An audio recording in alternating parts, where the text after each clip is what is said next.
Oh,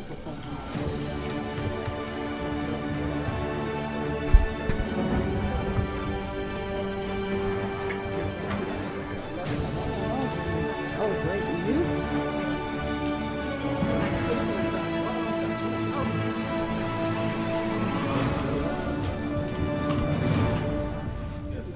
Right here, to this lady right here.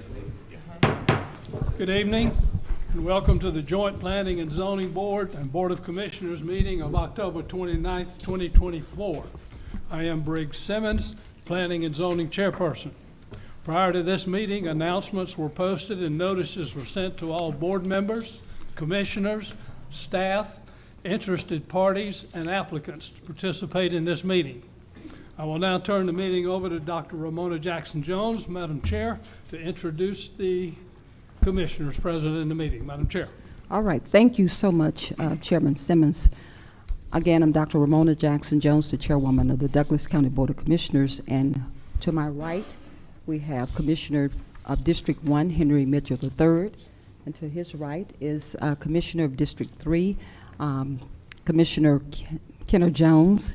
And District 2, I apologize. And District 3 is Commissioner Martin Raxton. If there's nothing else, I'll yield the floor back to you. And we have our Vice Chairman on his way down. He'll be here maybe 5 to 10 minutes. And his name is Mark Alcaraz.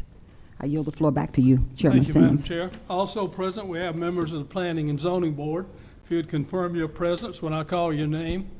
District 1 Representative Brandon Penniman. Present. District 2 Representative Oric Curry. Present. District 3 Representative and our Vice Chair, Rob Thomas. Present. District 4 Representative Teresa Knowles. Present. Frank Payne, at-large member. Present. And Chris Small, our school board representative.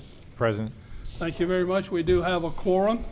At this point in time, I'll turn the meeting over to Allison Duncan, our Planning and Zoning Manager, who will introduce the county staff and the zoning staff present in the meeting. All right, thank you, Mr. Chairman. Tonight with us from our Transportation Department, we have our Managing Director, Suleiman Rana. We also have our Transportation Engineer, Bruce Mercer.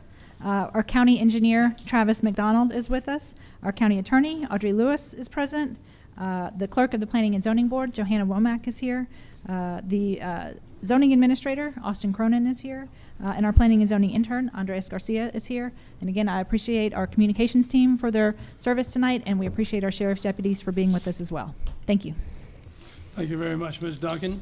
There's a reversionary clause that applies to each rezoning, and that is the applicant, the agent, or the property owner has 24 months to vest the zoning change after the Board of Commissioners approves a zoning change.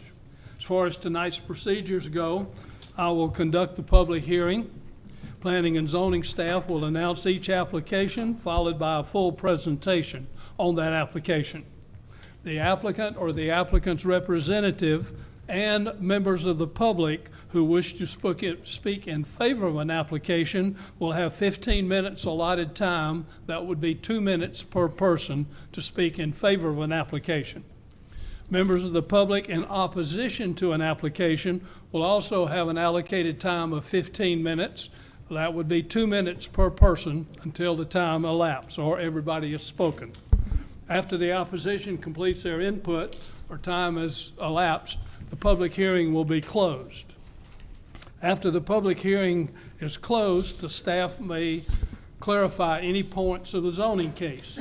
If the staff is unable to clarify the points, the applicant or the applicant's representative may be asked questions, and this is not a time for them to represent their case. After that, Planning and Zoning Board will entertain a motion. Our first agenda item tonight is the approval of the minutes of our October the 1st, 2024 regular joint Planning and Zoning and Board of Commissioners meeting. Planning and Zoning Board members, after reviewing the minutes, are there any comments, changes, or questions? Hearing none, could I have a motion to approve the minutes of October 1st, 2024? This is Frank Payne. I recommend approval of the minutes from the October 1st, 2024 meeting. It's Rob Thomas, a second. I have a motion and a second. Do we have any discussion? Hearing none, I'll call for a vote. All in favor of approving the minutes of October 1st, 2024, please signify by raising your hand. Thank you very much. Madam Chair, minutes of October 1st, 2024 meeting come to y'all with a recommendation for approval. Thank you so much, Chairman Simmons. Board of Commissioners, after reviewing the minutes, are there any questions? Being none, I will call a motion. Do we have a motion to approve the minutes for the October 1st, 2024 meeting? Madam Chair. Second. Okay, we have a motion and a second on the floor. Any discussion, board? We have a motion and a second. All in favor, please indicate by raising your right hand. We have a 5-0 unanimous vote, and the motion carries. I yield the floor back to you, Chairman Simmons. Thank you very much, Madam Chairman. Could we have our next agenda item, please, Mr. Cronin? Yes, sir. So, there we are. Our first agenda item tonight is a future land use map amendment, rezoning, and a special use permit. This is a future land use amendment from County Crossroads to mixed use corridor, a rezoning from general commercial to heavy commercial, and a special use permit for a convenience store with gas pumps in Commission District Number 4. The lot is 4.1 acres. The lot is currently heavily wooded and vacant.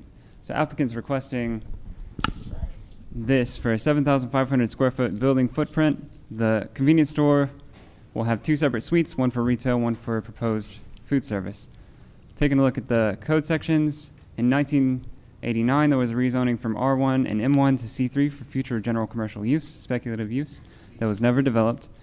The proposed future land use amendment would create conditions where the compatibility of other uses that are of a greater intensity would be introduced to this area, which is uncommon. The proposed rezoning for the proposed use would introduce a greater intensity of scale than similar established uses in the area, and the proposed use represents an observable saturation of use along this corridor of greater scale than other similar uses.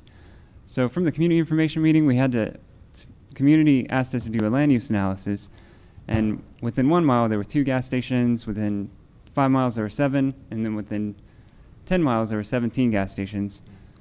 The community also circulated a poll. They returned it to us. 160 signatures were against the proposed use, and 10 signatures were for. We received 2 letters in opposition and 2 letters in support.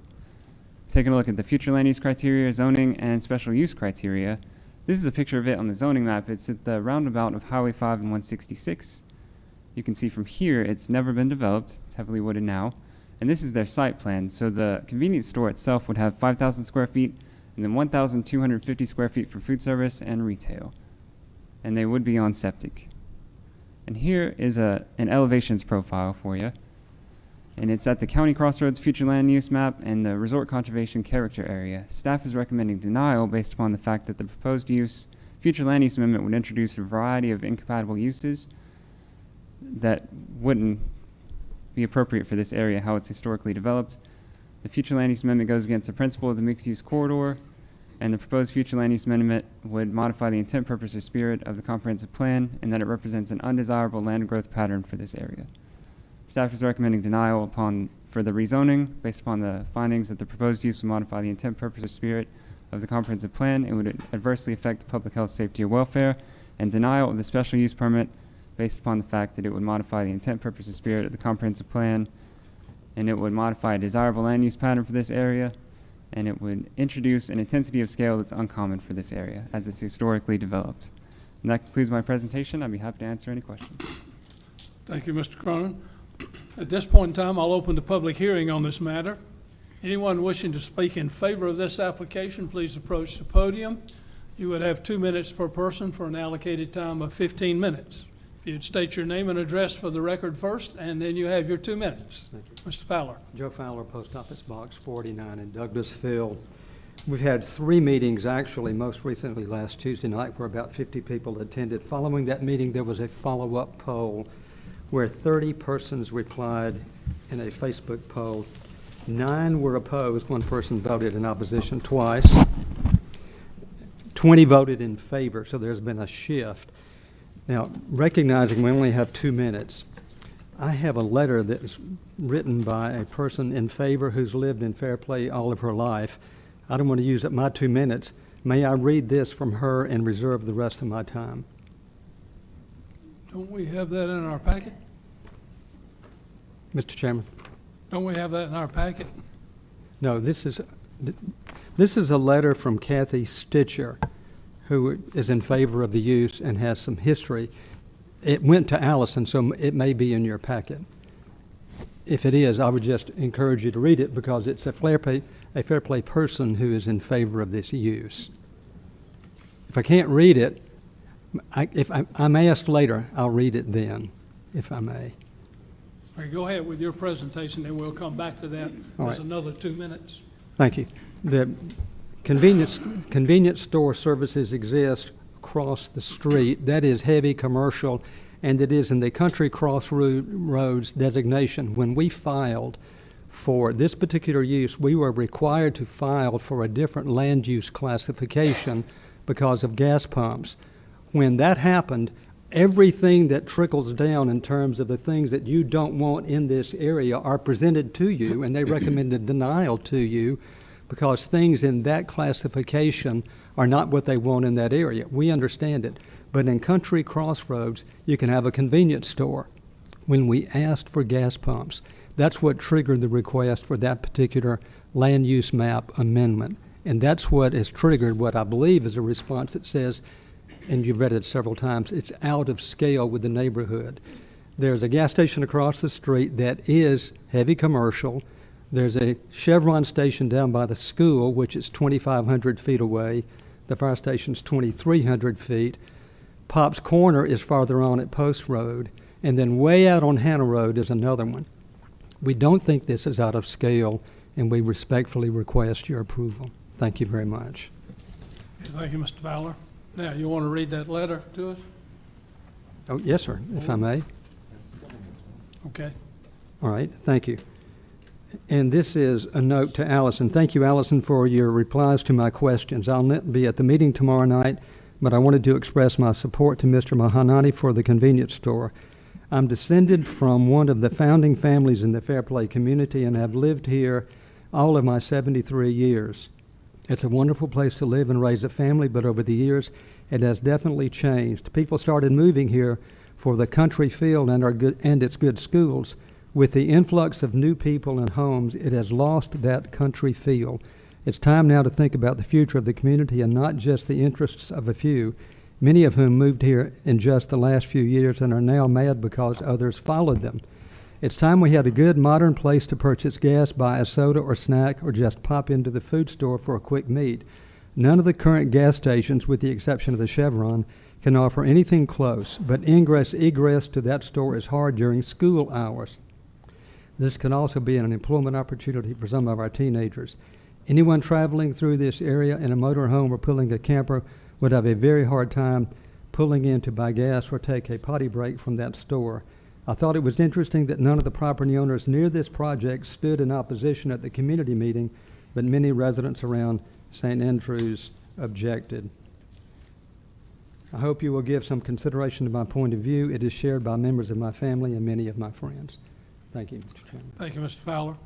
Anyone else wishing to speak in favor of this application, please approach the podium. If you'd state your name and address for the record, and then you have 2 minutes, sir. My name is Dean Camper. My address is 5484 Southern Drive, Villa Rica, Georgia. I am the real estate agent that is working with the applicant on this particular project. And I wanted to address a couple things that I saw in the report from Planning and Zoning. I noticed in the report that they were, and I hate to put it this way, but they're seriously exaggerating the amount of traffic that would be generated by this particular project. They estimate that there are going to be 3,711 vehicles a day in a convenience store, and if that were the case, this store would sell 6.6 million dollars worth of gasoline a month and 2.6 million gallons of gasoline a month. So it's totally unrealistic. The applicant has a store on Ridge Road that does about 70,000 gallons a month, which is what we expect here, maybe 65 to or so thousand gallons. Which generates about 200 and something customers over the course of a day. So there's not a huge amount of traffic that's realistically expected. I don't know where transportation got their assessment at, but it's a totally unrealistic assessment. Also, there was a petition that was done up by one of the people that are opposed to the project. They did a petition. They got about 200 signatures or so. And I looked through the portion of that they gave us, because they didn't give us anything to deal with who actually signed the petition as far as name, address, or anything like that. So we don't know if they're actually local to the area. But on that particular petition, they circulated that petition as this project being a truck stop. And this project was never a truck stop from the very beginning. When Planning and Zoning put it on the agenda to start with, they put it on as a truck stop, which created a lot of opposition. But it was never a truck stop. We never planned on it to be a truck stop. It had a couple of diesel pumps for trucks because there's a tremendous amount of truck traffic in the area, but we since removed that after discussion with the community. So we made adjustments to try and make this more feasible for the community, more acceptable. So I think I'm out of time, but I appreciate you guys, and I hope you will consider approval. Okay, thank you, sir. Anyone else wishing to speak in favor of this application? Hello, everyone. My name is Rukro Monihani, and I am the appliances at the convenience store I'm trying to build there. As I think my attorney explained that about the vehicle being so many vehicles in that road, the traffic will increase. I have another similar convenience store in Ridge Road, and I think we only have it per day 350 tickets for the customers comes in and buy stuff. And the first meeting when we had in this, when we applied for it, and I think everybody was confused, this is a kind of truck stop, we are building it, but it was not the truck stop. And it was the way Mr. Dean explained that is it was just a fuel station for the truckers. And this store is going to be a lot more wider, neat, clean, and we have almost 70 parking for the customer to come and park and shop.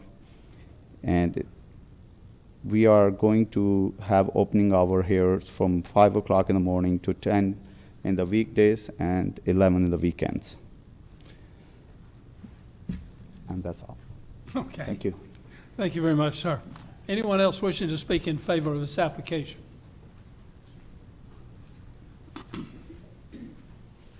If you'd state your name and address, then you have 2 minutes, sir. Thank you very much. Good evening. My name is Ross Laver. We reside at 8019 Wishaw Court, Winston, which is within St. Andrews. We moved here in 1981. We built a house at that time. When we left it, we moved about 1,000 yards away. That's how much we love the area. I understand that many, many people feel that we don't want all this modern stuff. We don't want all these people coming into our community. But people who are coming into our community, people have purchased homes, people who've lived there all their lives, who've had land given to them, they are as entitled to be able to sell that land at good price, and things are developing. My latest job, having retired twice already, I'm driving a school bus. Gives me a very interesting picture, because as I drive around, and this is a new route in southwest Douglas County. This is an add-on with only the past couple of months. And as I drive around, I'm seeing homes after homes after homes built, being built, ground broken, all through that area. If that corner right now is a derelict truck stop. Why is it derelict? Because there's trucks parked in there every night. So we're not making it worse, we're making it better. I thank you for your time, I appreciate it, and I hope you'll decide that we should move forward with this project. Thank you. Thank you, sir. Anyone else wishing to speak in favor? You'd state your name and address, and in 2 minutes. My name is Sarah Davis. My address is 8710 Wolf Creek Drive, Winston. I've lived here for 16 years, and I'm a single mom with 2 girls. Love the little community that we have, but as they've stated, it is growing, and frankly, this is progress, which I think is a good thing. This gas station, to be honest, would be necessary and helpful. I don't live where the other gas stations are, and so I come through on Highway 5 to 166, so that would make it very convenient for me. I also think it would be nice to have a larger gas station that's well-lit, something new, clean, and safe. I don't just pull into any gas station. It's just not wise nowadays. So I think that that would provide a safer place for people such as myself or for anyone to feel comfortable pulling in there. There also, like they said, is a lot of housing going in. So we do have gas stations. We have little, I call them mom and pop places. I'm not opposed to those, and I think they'll still remain. But I do think that this is something that's needed. It won't increase the traffic. We already have so much traffic at the roundabout. So it's not that everyone's going to just drive there just to go to the gas station. It just would be a more convenient area for it. I think it would be a nice addition as far as the other amenities that will be added there, possibly a place to eat, and get food. They mentioned something like a FedEx or a UPS store. Those are all convenience factors so that we don't have to drive to town. If we can utilize that little corner there and have it for many different opportunities. Also, I don't know why, my mom always says, choose your battles. If we're fighting a gas station, at some point something is going to go there. And I would rather it be something that we can all utilize, and it would be, something for the community to use, as opposed to fighting something that we don't want there. So I just wanted to say thank you very much for your time, and I hope you do approve this. Thank you very much for your comments. Anyone else wishing to speak in favor?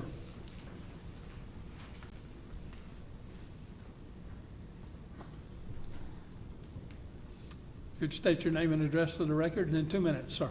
Okay. Bobby Stewart, 8270 Highway 166. I was very young when I came to Douglas County in 1963. And I have lived on Highway 166 all through my life. In my younger days, we rode one school bus that came up Chapel Hill Road and went all the way to the elementary and high school. If you do remember, it used to be side by side. That leads me to say that things are changing. I have lived in the middle of Fairplay, right across from the schoolhouses and fire station now for 49 years. I feel that I don't have to get out and get in that traffic every morning, except for today when I had to go to a doctor's appointment. And thanks to good folks, they let me in the road. Bless the little children that have to get up and go to school that early. But people are moving out this way. The people go to work. The school system has problems of its own about their going and coming, but that's okay. There is a need that we talk about people and interrupting of traffic. I feel that the station may help with some of that situation. I strongly agree with it. The community is growing. There's more houses to be built. There'll be more need for those services.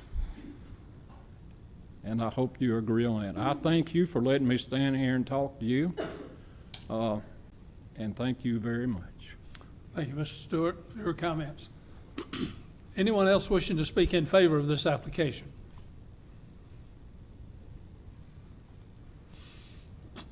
Seeing no one moving, I'll close the public hearing in favor and open the public hearing in opposition.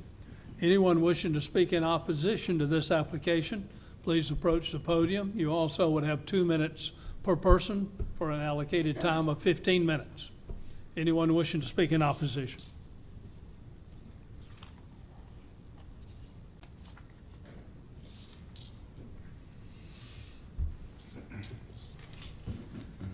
If you'd state your name and address, and then 2 minutes. Thank you. Sabina Kelly, 9565 Grande Drive, Winston.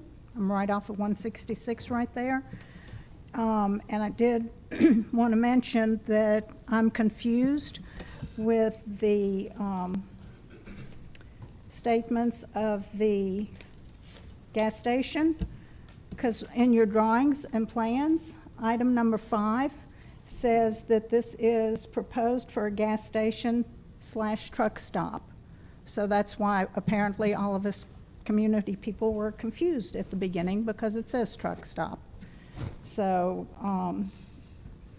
Also, I wanted to point out that the 7,500 square foot building, a QT is only 5,000 square foot, or, yeah, 4,000. Racetrack's 5,000 square foot. So this is going to be a humongous station down in our area, and the majority of us are very happy with it being a small community.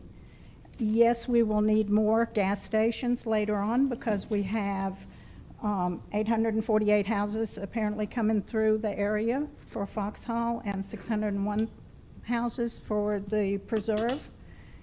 But they're not there yet. And we desperately need a bigger fire station. The schools will need to be bigger. And also we need to not put the cart before the horse and figure out how we're going to put all that down there first. And we appreciate y'all taking and listening to all of us. And thank you. Thank you, Ms. Kelly. Anyone else wishing to speak in opposition?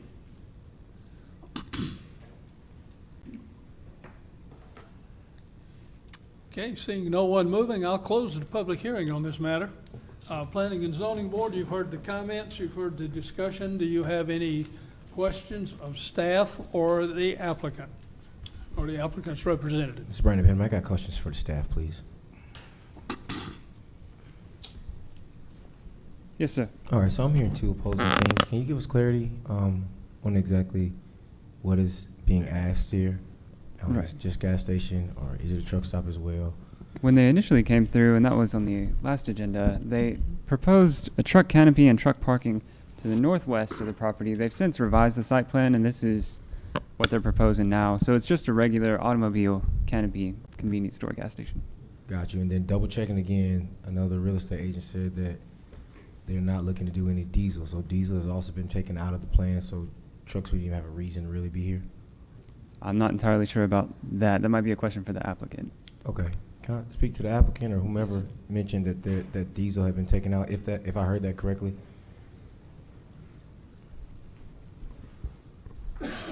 Actually, this is going to be only the gas station, not truck stop. When we first submit the site plan, we had a diesel canopy for the truckers, and also we had 8 to 6 parkings for the truckers.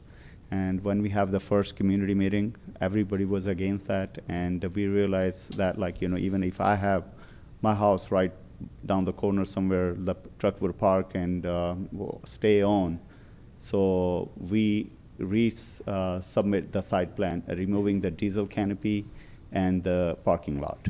So Okay. this is basically 5 MPD just for automobile. Got you. So you took away the canopy for diesel, but you did not take away diesel as gas. And there is still going to be diesel gas sold there, correct? There's going to be a diesel only for the four-wheelers, not for the truckers. Okay, cool. That covers all my questions. Thank you. Thank you. All right, this is Rob Thomas. I have a couple questions for the applicant as well.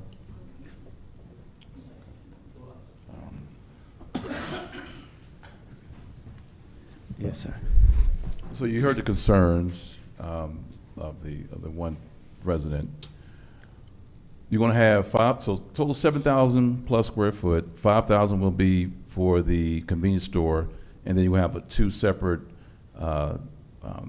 spots for the commercial use, or what's going to be in the other 2 spots? Actually, we talked to Marcos Pizza, and they are going to come up there, and also for the FedEx office to be there. Okay. And 5,000 square feet is going to be a convenience store. Mm. What about security? What kind of security and lighting you going to have? We're going to have security cameras and the security system for the building. Yes, we have. And how long do you think this is going to take to build? This can take, if everything is, we get the land disturbing permit, it can take 6 to 8 months. 6 to 8 months is what you Yes. anticipate? Okay. Yes. And I know across the street, I believe, right across the street, there's another gas station there. Yes. So you'll be in direct competition with them. They have a little issue with that. But will you be serving similar to what they do there, or anything different? I did not go there and see what basically they are selling, but this is going to be upscale gas station where we will have, as a QT and Raysteak, they have everything in there. That's the way this gas station is gonna get built up. Okay, all right, thank you. It'll be a branded. And we will have, we are going to serve a breakfast there, the fresh cooked biscuit in the morning, and we're gonna have, in the lunchtime, we are gonna have the barbecue sandwich there and all. We're gonna have a breakfast and a lunch and dinner on that site in the gas station as well. It'll be a branded station, Chevron, BP, It's something going like to be, that. the gas brand is going to be a BP, BP. yes. Any other questions, Planning and Zoning Board, of staff or the applicant?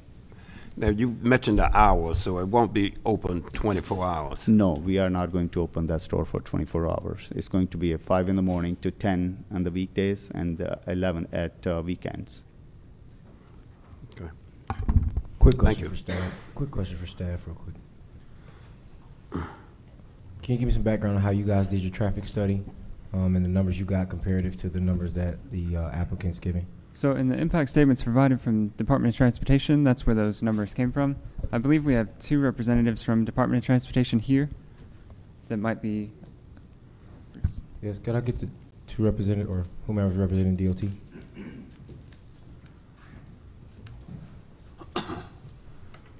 Thank you, sir. Hey, Quick good question evening. for you. Just give me some background details on the study you guys had and how y'all came up with the numbers that you guys came up with. Oh. And name and address, of course. Yeah, I'm Bruce Mercer. I'm the transportation engineer. I live at 84 Woodpoint Court, Dallas, Georgia. ITE provides us with trip generation factors that we use.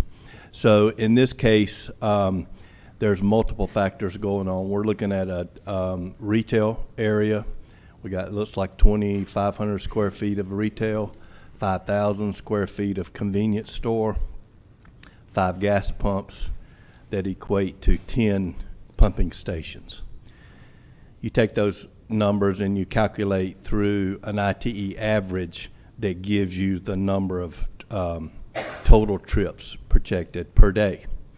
One confusing thing that most people may not realize about trips are like conflict points. One person in, one person out equals to 2 trips. You had 2 opportunities to maybe have an accident. So it's one individual, but it creates 2 trips. So sometimes it confuses people. Just give me the numbers you guys have got as far as number of trips per Yeah, day. I had it as 3711 on a daily average. The AM peak, we got it at 258. Excuse me, the AM peak is 225, and the PM peak is 258. Boom, that's perfect. Thank you. That answers all my questions. You're welcome. Any other questions, Planning and Zoning Board? Chairman, I have a question for staff. So the first ask is for the future use map amendment. So let's start with that. If we were to approve this amendment, then how would that affect the adjacent properties in that area? So the mixed-use corridor, it allows for more heavy commercial uses. It would only affect this piece of property, but it might affect the development in the surrounding area. For instance, it might shape the asks of people in the future. Okay. So you're saying if they get approved with the change of the future use map, it's only going to affect this one lot, but yet you're concerned that it might also open the door for other people to say, hey, I want to do the same thing or ask the same type of ask. Yes, sir. Okay, I understand. And you said it does not conform with what is currently set up for the future use map, the way it is right now. Right. So explain the difference. Explain what way it is now as to the ask. So County Crossroads allows for small-scale commercial at really just high-intensity roads. Highway 5, Highway 166 are your high-intensity roads. The general commercial zoning it is now would allow for a small-scale retail, small footprint, community-oriented uses, generally in the general commercial, whereas the mixed-use corridor allows for more heavy commercial uses, which is your food service, like with drive-throughs, higher scale uses that would generate more trips, more traffic, greater footprints. So they would have to do this amendment, you're saying, in order to accommodate for the heavy commercial ask? Yes, sir. If they were going to keep it as general commercial, then they wouldn't need this amendment. Yes, sir. Okay.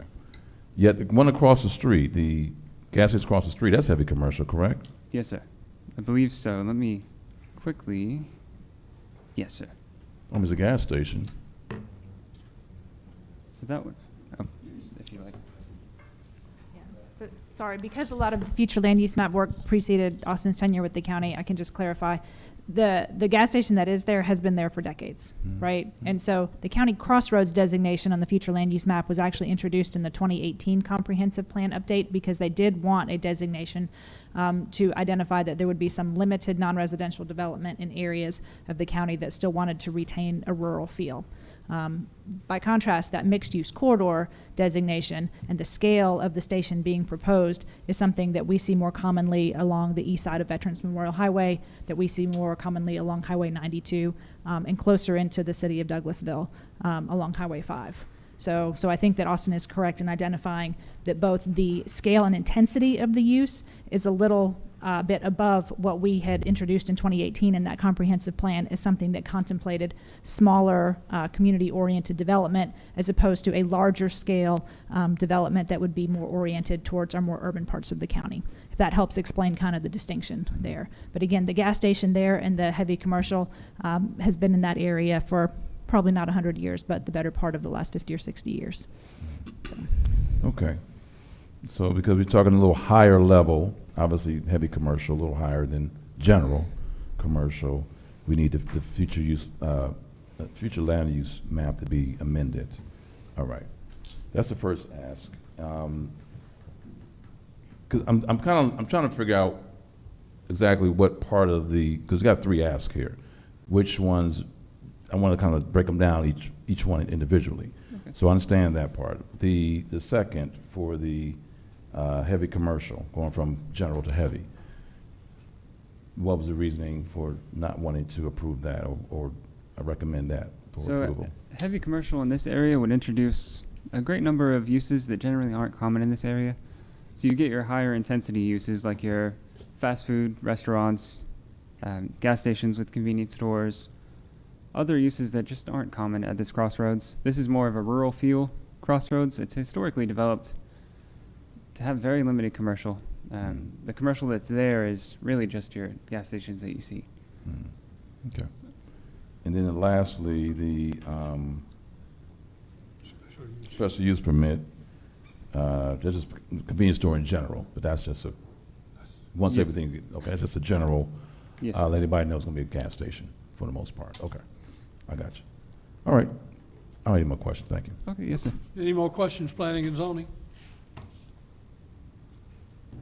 Hearing none, Madam Chairman, I'll throw it over to the Board of Commissioners for questions you folks may have. Thank you so much, Chairman Simmons. Board of Commissioners, do we have any questions for the applicant or? Yes, Madam Chair. You have the floor, Vice Chairman. Okay, this will be for the applicant.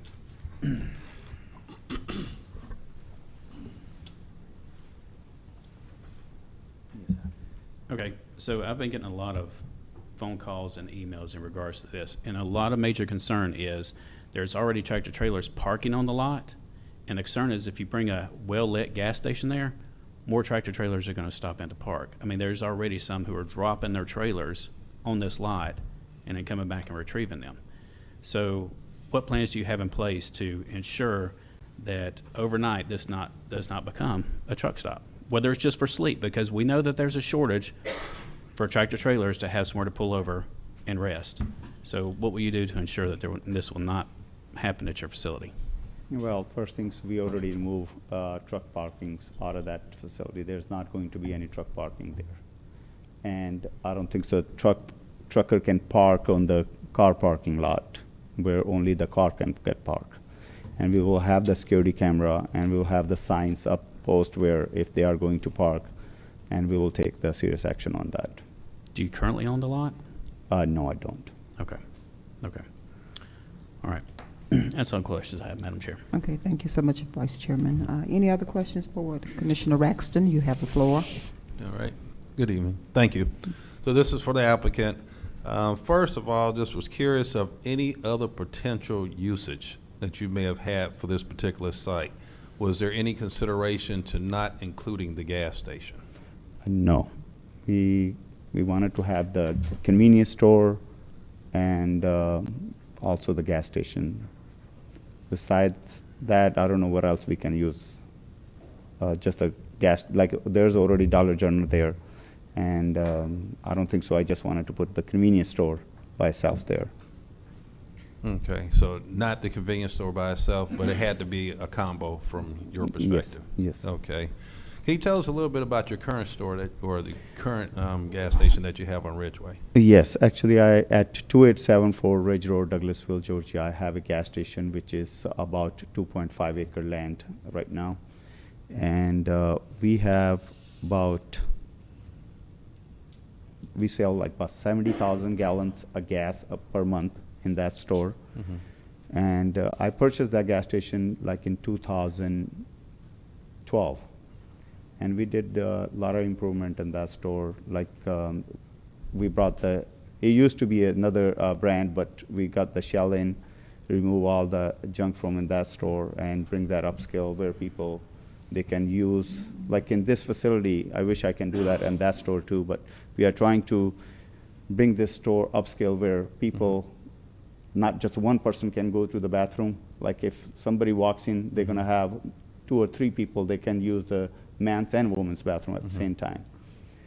And we will add, like in this store, like high-scale food, which is going to be people, they can come in and grab breakfast in the morning. We're gonna be cooking the fresh biscuit there, which I know that, like, you know what, a lot of the people in the morning, they go in the weekends, go for the fishing and stuff. They cannot even turn their boat into those gas stations existing right now.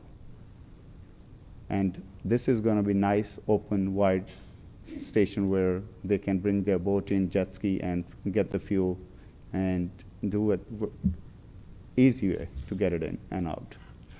Okay. Can you tell us a little bit about the employment numbers and what do you target there as far as new jobs being created? Well, in this type of operation, we're gonna have at least 6 employees per day. 2 in the morning, 2 in the evening, and 2 at night until 10 o'clock. So, and also, if I'm doing the Marcus Pizza, they require about 7 employees per shift from 12 o'clock to at midnight. And if I'm doing my FedEx, which is going to be at least 3 employees on that side as well. Okay. All right, and then this last question is for staff, and this is more or less along just the ecosystem. Is there any concern with any change with the topography or the ecosystem that currently exists there? Could you repeat the question? I'm so sorry. About the ecosystem that's currently there, is there any concern with the change and the land use change to the current existing ecosystem for potential future land use development? Oh, yes, sir. Around this area, you don't really see much commercial. Mhm. You see your legacy gas stations and mostly just single-family residential. I'm not sure why this lot wasn't developed in the past under the general commercial zoning that it is now. But there still are viable uses under the general commercial that we have in our use chart that might not necessarily necessitate the rezoning here. So there are no known adversities on the lot, but the rezoning itself would introduce a swath of uses that just aren't common in this area. All right, understand, thank you. Madam Chair, I yield the floor back to you. Okay, thank you so much, Commissioner Raxton. Commissioner Mitchell? Yes, just one to the applicant, and I know he's getting. And it will probably go to staff and you though, but you're clear, I mean, from my understanding that there will not be a truck stop where 18-wheelers, because I think that's what I'm hearing most of the community talk about and ask that question. Actually, you know what, since in the beginning, when we had a first meeting, when I was in that meeting, I was like shocked when they said that it's going to be a truck stop, which is, it's not truck stop. It's just I put 2 MPD for the truckers to fill up the gas, their diesel. Got it. And for their emergency, in case if they have a breakdown or anything, so we had to build a couple parking lot for the truckers as well. But when I had a first meeting, and then seems like everybody was like, no truck stop. And I understand that. Like, you know, if I have a house, the way I said before, it'd be like around the corner, hold my truck parked there and make noise, I'm not gonna be comfortable either. So we decided to remove that. So right now, this is not a truck stop. This is just a regular C-store with the guys. Got it. And Allison, I guess, I mean, just a nod, is that being communicated to you as to what we'll be voting on, so that we're clear on that end? So that's correct. For the original proposal to have any sort of truck fueling facility, Don't go anywhere. Don't go there. All right, okay. that would have required a light industrial zoning classification to have the truck fueling facility, truck Okay. stop, however we want to term it. Right. So in the heavy commercial, should this be approved, that would not be a zoning classification that could allow for the truck fueling. So we would certainly understand that. The classification we have now does not include that. That's correct. The general commercial does not allow for any sort of gas station with convenience store. So they would need the rezoning to the heavy commercial plus the special use permit. As a reminder, that was, amended so that the Board of Commissioners could decide case by case where they wanted to see this type of use. Got it, because that's what I was kind of keep hearing that, but then I keep saying, I hear that the applicant said that's not, that's no longer, I don't know kind of how that came about, but it did, but we're here, but it's no longer a part of this particular build out. And Allison, and again, so the septic tank use of this, is that, I mean, I guess there's no sewer that far out, so I guess Correct. that's what that is. And the perk and the test and all that good stuff, which you probably don't know the answer to that as of yet, is that. So this will have to go through our Development Review Committee. If the zoning is entitled, the next step will be the Development Review Committee. I believe they have come to Development Review Committee at least once. Am I right about that? Okay, yeah. So they have been to our DRC at least once to kind of give some preliminary feedback. But if the zoning is entitled, their next step would be to come for their land disturbance permit and then eventually for their building permit for their facility. So for a 77,000 square foot type building, septic, that's a lot. I mean, and again, I'm not the expert. I don't know. I'm just. Yeah, certainly. So you can see kind of the septic tank in that plan. Did you want to speak to the septic? So Actually, I do have my civil engineer here in this meeting right now. And if you guys have a question, he can answer all that on the septic tank as well.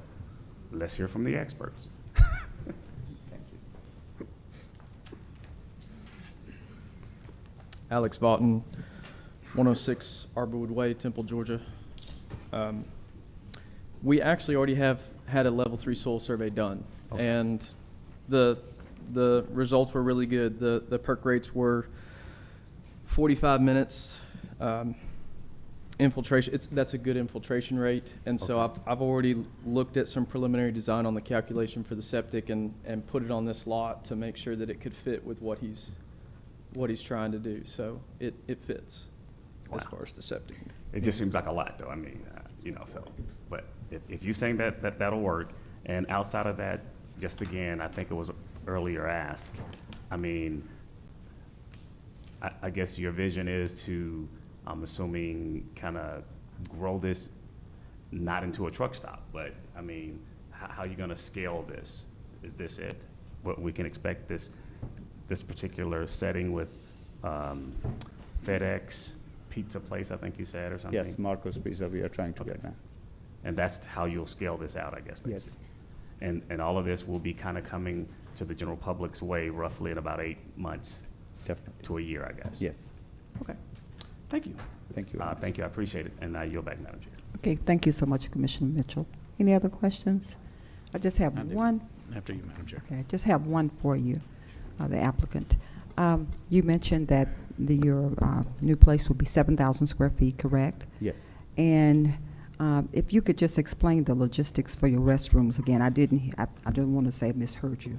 So actually, this building, the reason, that I don't want to build a building where it's so tight, like any convenience store, you probably go around in that area, you barely can walk through. And that is the reason we are building this a little bit more open and wide, where the way I mentioned, like if you go to the QT and you don't have to wait outside to use the bathroom. because there's probably like more than 3 toilets available. Same thing what we are trying to do it here. So even for man and woman. So this place is going to be like, not like, you know what, you have a one coffee pots. There's going to be several machines. So that is the reason I increased this building from 3,500 to 5,000 square feet. So to be separate restrooms for the Yes. male and female? Yes. Okay, you answered my question. Ann. Thank you. Okay. Hold on one second. We have another question for you. I yield to you, Vice Chairman. Okay, just for point of clarity, the gas station right across from where you're proposing this gas station, is that not a pull-through pump? Because I've pulled my 12-foot trailer right through there many times, and also with the one a mile away, and also at Pops. So trailers can be pulled through those. Now, some of them you may need to be good, but the one directly across the street from yours is a straight pull-through pump. I mean, you can, but if they're probably like struggling to get in and out because that facility is very tight now. And like if you go in the morning time, none of that, like the fisher, they go out to take their boats, jet ski, they cannot stop there. They go down like 20 minutes drive to go fill up their gas and all that. And this is gonna be something where they can park. If they wanted to grab something from inside, they can park and leave, and nobody get disturbed on that. Like it's not in the middle of everywhere, like, you know, people, they cannot even drive in or out from the store. Okay, so explain to me why they cannot get gas there. They can get a gas. I'm not saying they cannot, but. So you said in the mornings they can't get gas there. I mean, it's very hard for them to get the gas in that pump. I hunt about 2 miles from there, and I pull my four-wheeler right behind my truck every morning. So anyway, I just want to clarify that for the record, Madam Chair. I yield. Okay, thank you so much. If there are no further questions, Board, I yield the floor back to you, Chairman Simmons. Thank you very much. If Thank you. take your seat, sir. We have 3 items here. We'll take these one at a time. First item is the map amendment M2021 4-A08. Okay, the map amendment. Do I have a motion on the map amendment? It's Brandon Pimmer. I make a motion to approve map amendment 2024-08, land use amendment. And I second that, Mr. Chairman. I have a motion and a second on the map amendment. Do I have any discussion? Hearing no discussion, I'll call for a vote. All in favor of approving M20214-08 map amendment, signify by raising your hand. Okay, all opposed? Thank you very much, Madam Chairman. The map amendment comes to you with a recommendation for approval. Thank you so much, Chairman Simmons. Board of Commissioners, you've heard all the questions and answers. Do we have a motion? Madam Chair, make a motion to deny M20-2214-08. I Okay. second the motion. Okay, we have a motion and a second on the floor. Any discussion, Board? Okay, we have a motion and a second. All in favor of denying, please indicate by raising your right hand. We have a 5-0 unanimous vote and the motion carried. Yield the floor back to you. Thank you very much, Chairman Madam Simmons. Chairman. So, Mr. Chairman, with the map amendment being denied, we typically would not recommend that a zoning application go forward if it is not compatible with the future land use map amendment. We would leave it up to you if you want to take votes on the other items, just for the record. But generally speaking, staff is not going to recommend that anything be approved if the map amendment is denied. Okay, thank you very much. Planning and Zoning Board, what is your desire on the zoning? Since it's not recommended going forward, since the map amendment was not approved. I mean, can we table it? What are our options? Can we table this, or what we need to do?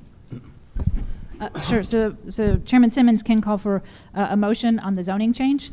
The Planning and Zoning Board can make any motion to the action that you think is appropriate and make that as a recommendation to the Board of Commissioners, and then the Board of Commissioners will have the opportunity to vote. So any motion that you think is appropriate on the zoning change, that can be put on the floor and seconded for a vote, and then that recommendation would go to the board.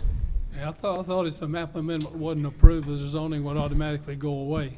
Because it wouldn't be allowed in the current map. So again, the preference of staff would be to make it clear that it is your intent to either approve or deny the zoning or the special land use permit. All right, Planning and Zoning Board, do I have a motion on the Z 2024-57, the zoning part of this?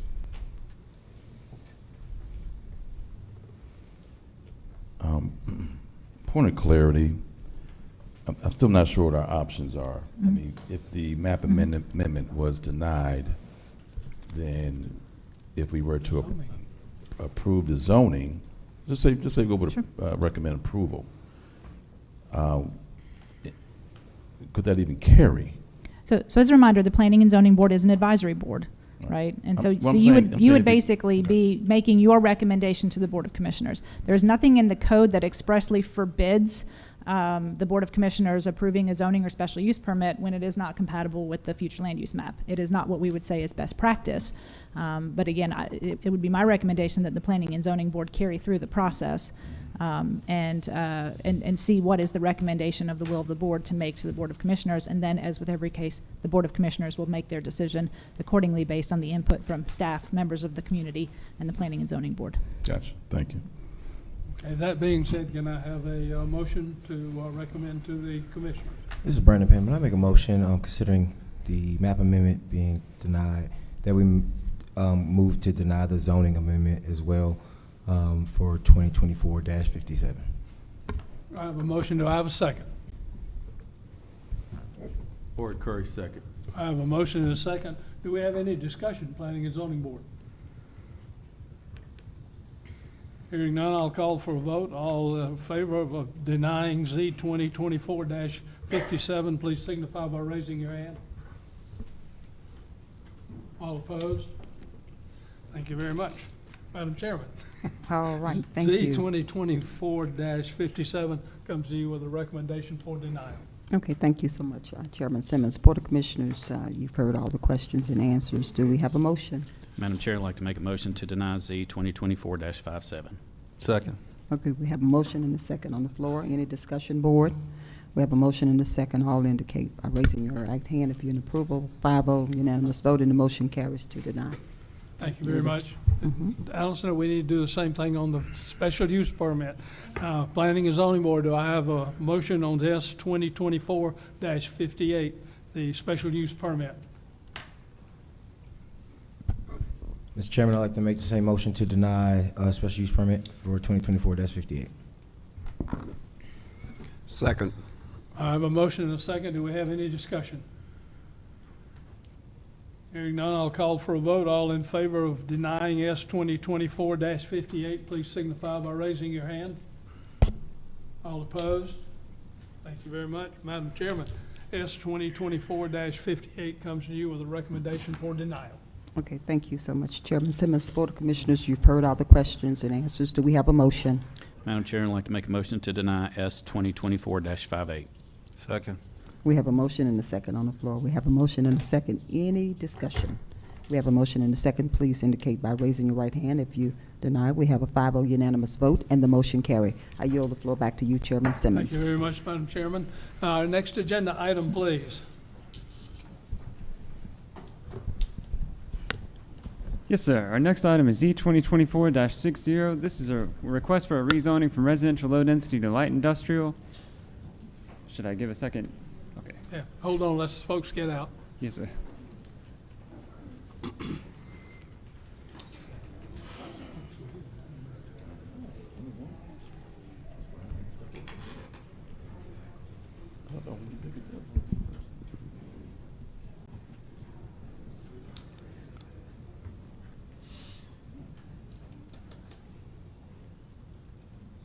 Okay. All right, this is a request for a rezoning from residential low density to light industrial at 2553 Priest Road. The lot is 7.8 acres. This is in Commission District Number 4. Hold on a minute. Folks, if y'all would take your conversation outside, please.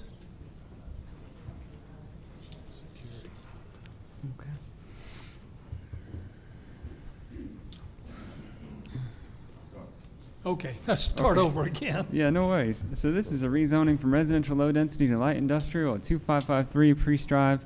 The lot is 7.8 acres. This is in Commission District Number 4. So the site is currently heavily wooded with the lake and some floodplain to the south of the property. Sewer is not immediately available. You'd have to access about 4,900 feet through Hammock Lake subdivision through Veterans Memorial. They're proposing for speculative industrial uses. No development is proposed at this time. Taking a look at the relevant code sections, in 1983 there was a temporary land use permit for a mobile home. It's been since removed. The site is not part of the original Camp Industrial Park Unit 2 Phase 2, which I'll show you in just a second. A rezoning would include this into the park, and no covenants exist for that park at present. The expansion of Camp Industrial Park isn't necessitated by current conditions. There are many lots within that park that are undeveloped currently.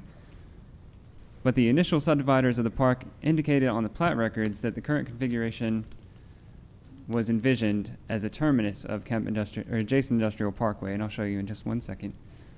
The site is the terminus of Priest Drive, and development is limited by the presence of state waters on the property, floodplain, and soils compatibility, since it'll be on septic. Priest Drive is currently a residential gravel street. The Winston Small Area Plan seeks to contain industrial and commercial uses within a well-defined footprint, and the future land use map designation of this parcel along Priest Drive or Workplace Center and anticipate higher intensity of scale uses. Taking a look at the zoning criteria, from here you can see it's that residential low density piece surrounded by light industrial with conditions. To the west, the light industrial with conditions is Camp Industrial Park. So from the site aerial, you can see it's at the terminus of Jason Industrial Parkway.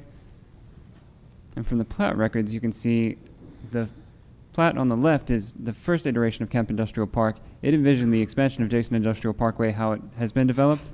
And then the plat on the right side is Camp Industrial Park Unit 2 Phase 2, which envisioned Jason Industrial Parkway terminating through this lot. The future land use is Workplace Center. The character area is Winston. Staff is recommending approval with conditions based upon the fact that the proposed rezoning will not modify the comprehensive plan or the intent, purpose, spirit of the UDC.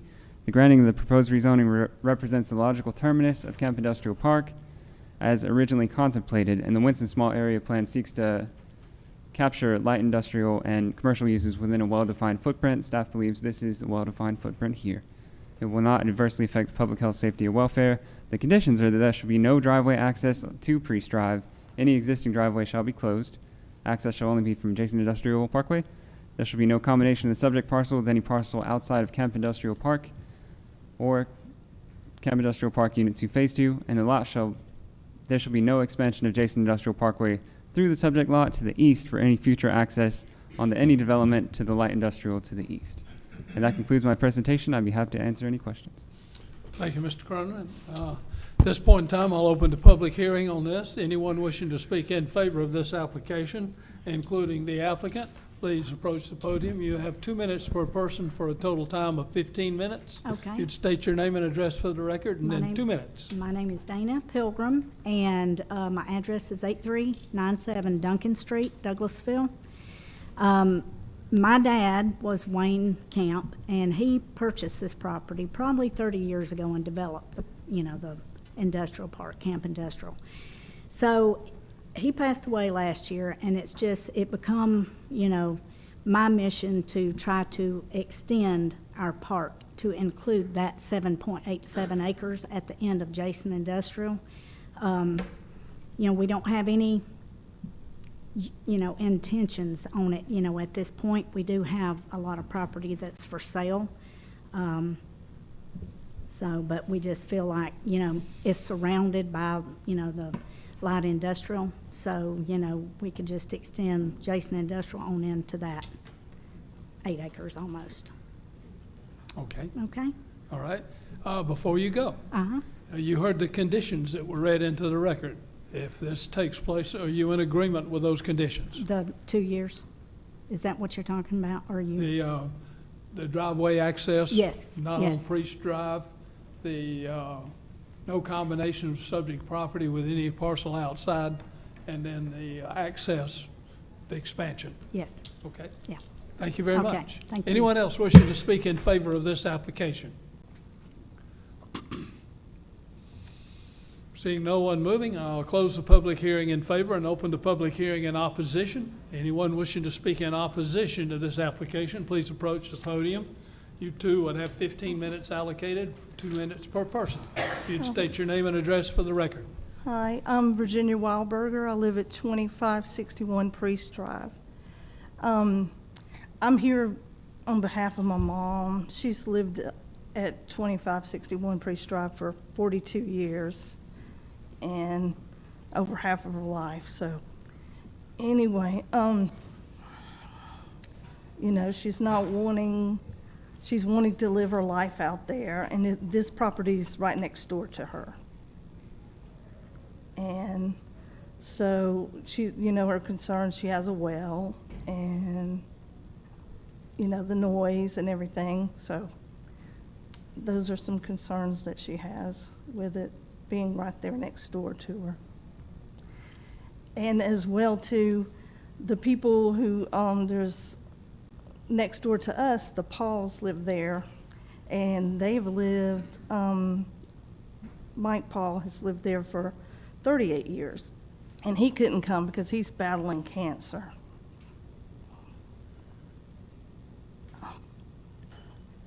Sorry.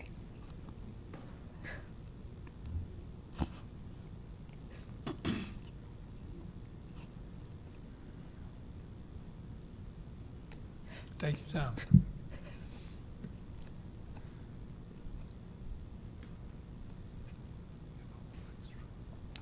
I'm sorry. Anyway, him and his wife, they want to live their years out there as well. And down the road is the Sparks, and they're older too. So you've got, you know, three residents that have lived there for many years, for 30 years or more, who want to, you know, live out their lives there. Thank you. So I would, you know, please, you know, consider. I would thank you for considering not to put the light industrial next door. Okay. Thanks. Thank you very much for your comments. Anyone else wishing to speak in opposition? Seeing no one moving, I'll close the public hearing in opposition. Planning and Zoning Board, you've heard the comments and the presentations. Do you have any questions of staff or the applicant? Chairman Rob Thomas, I do have a question for staff. Can you pull up the map again, and also can you show reference as to the residential? I know you showed me the light industrial around it, but where's the closest residential? So the closest residential is immediately to the south. If you can see it on the left side, Priest Drive extends just a little bit from Strawn Road, and the parcels to the right of Priest Drive, they're residential currently. All right, so we've got a It's not pictured 100-foot buffer. What kind of well buffer do we have between the two? So this lot serves as the buffer from the park, at least from the north, to those residences. And then they are surrounded by industrial on the left and the right. So the current residential, not the lot we're talking about, but the ones with houses on it, they're currently surrounded by light industrial right now? Yes, sir. Okay. Is that at the top, you're saying, to the north? Yes, sir. Okay. Yes, sir. What kind of buffer do we have? Is that a 100-foot buffer between the two? So for light industrial uses against residential, it'd have to have a 100-foot incompatible use. Okay, so it's 100 foot, and 100 feet with arbory, with trees, and has to be some type of foliage, trees, things like that in between? Yep, so the incompatible use buffer would be 50, and then the 100 feet would just be the setback. Okay. All right. So, I mean, I don't see any other residential other than that. I mean, it seems like I'll see a sea of blue here. Right. Which tells me that's all light industrial already. Yes, sir. It stacks as you go up Priest Drive. Those are the last remaining residential in that little pinch point area. Okay. All right. Okay, thank you. Yes, sir. Any other questions, Planning and Zoning Board? I have one for the applicant. Ms. Pilgrim? Hello. So you just want to get it rezoned for future use or future development? No plans, no site plan for this now? Correct. I know your dad, Yeah. and sorry for your loss.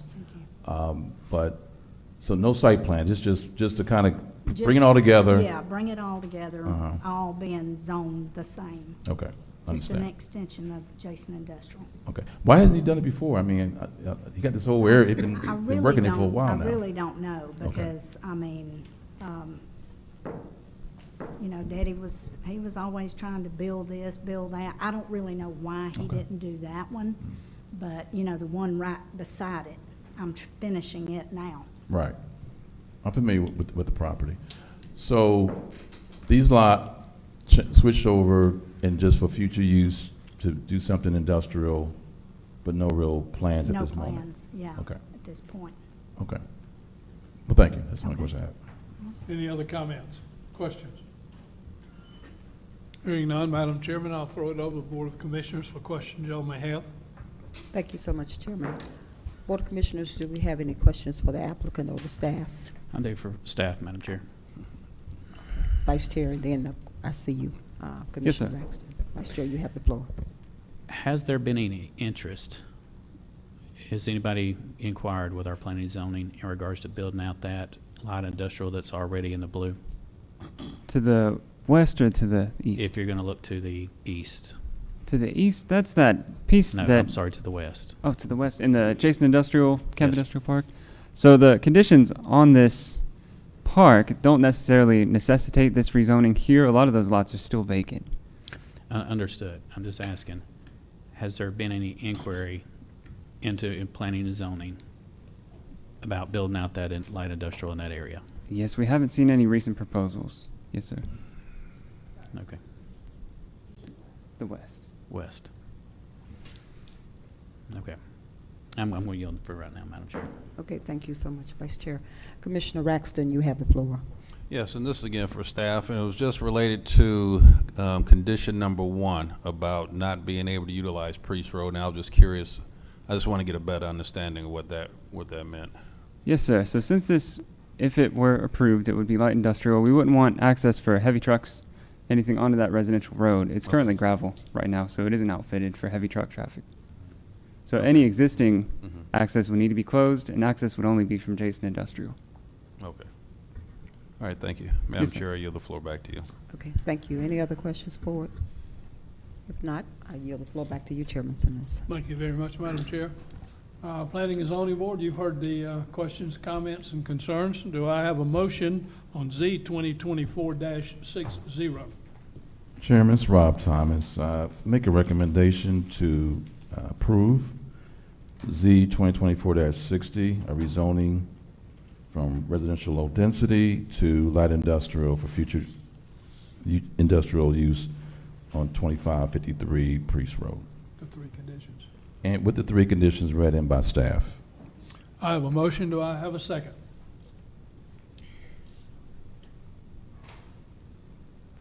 I'll second, Mr. Chairman. I have a motion and a second. Do we have any discussion? Hearing none, I'll call for a vote. All in favor of approving Z 2024-60, please signify by raising your hand. All opposed? Thank you very much. That carries. Motion carries. Madam Chair, Z 2024-60 comes to you with a recommendation for approval. Thank you so much. Board of Commissioners, you've heard all the questions and answers. Do we have a motion? Madam Chair, I'd like to make a motion to approve Z 2024-60. Okay, do we have a second? Second. We have a motion and a second on the floor. Board, any discussions? Being none, all in favor? Does that include the conditions? Yeah, with. Apologize, with conditions. Thank you. Mhm. So all in favor, please indicate by raising your right hand. We have a 5-0 unanimous vote and the motion carries. I yield the floor back to you, Chairman Thank you Simmons. very much, Madam Chairman. Ms. Pilgrim, best of luck with that. Next item, please. Yes, sir. So this next item is S 2024-63. It's a special use permit for outdoor storage containers in the heavy commercial zoning district located at 1820 Lee Road. The lot is 1.24 acres, and this is in Commission District Number 2. So the existing structure on the property was built in 1984 for contractor storage of equipment and materials, completely on the inside for HVAC and plumbing. Occupational tax certification is current to the end of the year. There's an existing unapproved unpaved driveway access located approximately 350 feet east of Lee Road. Property is currently served by a septic, and there's currently sited an 8-foot-high wooden fence and two shipping containers on the lot within the fenced area. So the storage is for those shipping containers within that enclosed area. The applicant's business is in facility maintenance, and the proposed storage containers that are already sited are going to be located in the northeast quadrant of the property and screened by the fence. So we've taken a look at the code sections. In 1984, there was a rezoning from R1 to C4 for a forklift repair shop. The unapproved gravel driveway is potentially located on top of the septic tank, and there's little room for a replacement septic system. If removed, there will be more room for the replacement septic system or a relief on the existing septic system. The proposed storage area isn't dimensioned. However, if it were designed to only accommodate 2 storage containers, the footprint would be considerably less, leaving more room for a replacement system on the lot. The proposed use is an extension of the previously authorized use as contractor storage. It extends it to the outside. The comprehensive plan anticipates community-oriented, small-scale commercial uses along this section of Lee Road, and the proposed use is kind of out of character for this area. The proposed use is not inherently incompatible, but can be made to have less of an impact to the surrounding area.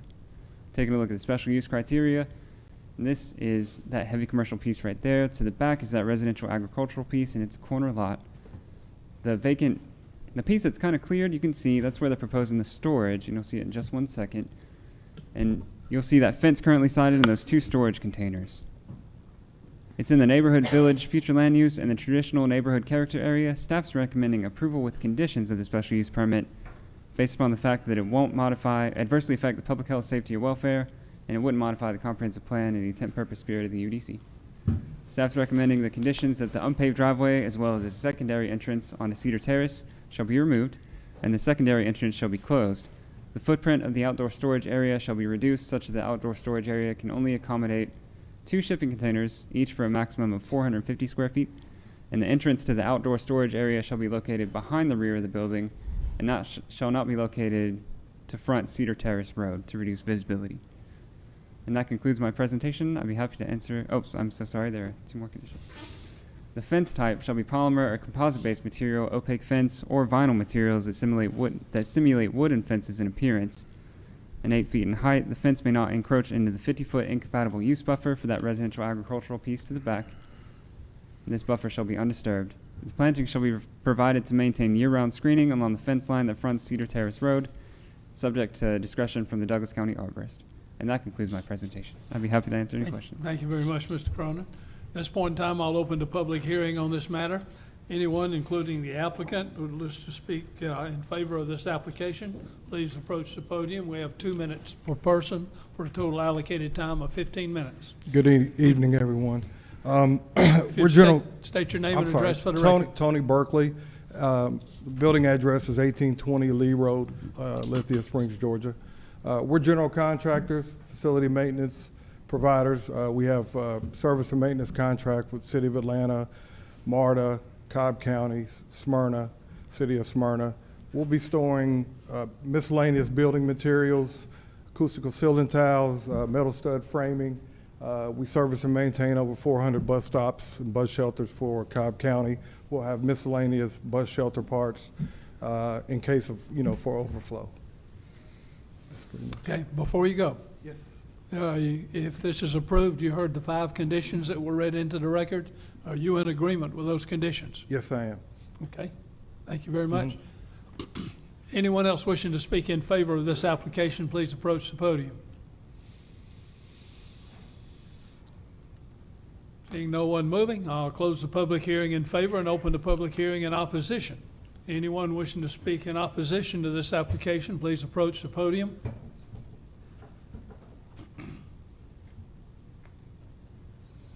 Okay, seeing no one moving, I'll close the public hearing on this matter. Planning and Zoning Board, do you have any questions of Mr. Berkeley or staff? Chairman Rob Thomas got a question for staff first. Yes, sir. Reading those conditions, if this property was on septic, it's currently on septic. If it was on sewer, then some of those conditions could be removed. There'd be correct? less of a concern that the current septic system couldn't be replaced if it did fail. Okay. And it's currently under or close to where this proposed site is for the containers? Yes, sir. Well, nope. By the, I'm so sorry. Let me pull up this right here. By the unapproved gravel driveway is where the septic tank is believed to be. Yes, Okay. sir.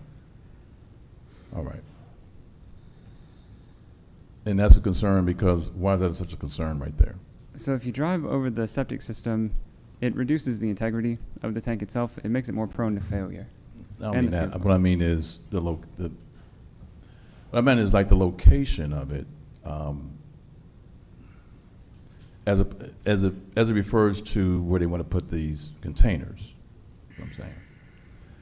I guess what I'm saying is, so the condition came about because of the septic. Nothing to do with the request, right? Nothing to do with the request of the container locations. Nothing to do with that, correct? We received from the development over the DOT impacts that unapproved driveway would need to be closed. It was never permitted properly. Okay. And it, in combination with it being over the existing septic system, that's a public safety hazard. Okay. So that's an add-on to this request. This is an add-on to this request. Okay, I got you. I just Yes, want sir. to make sure I'm clear why we put that condition in. All right. Yes, sir. This currently has a 8 foot fence around it? Believed to be 8 foot and wooden. Yes, sir. Okay. And what would be the change to that? So it'd have to conform to commercial standards, so material or composite-based material, something that's not wood, not woven wire. Yes, sir. Okay. And did we have a lot of opposition just in calls or anything about this? So at the I community know it's information. next to residential. Yeah, yes, sir. At the community information meeting, we didn't have anyone show up in opposition. I haven't received any word for letters of opposition either. Okay. Okay, thank you. Yes, sir. I yield. Any other questions, planning and zoning? I got a question for the applicant then. He raised his hand. Let me get him up here. Real quick, would you consider putting it on sewer? I mean, you have sewer available over there.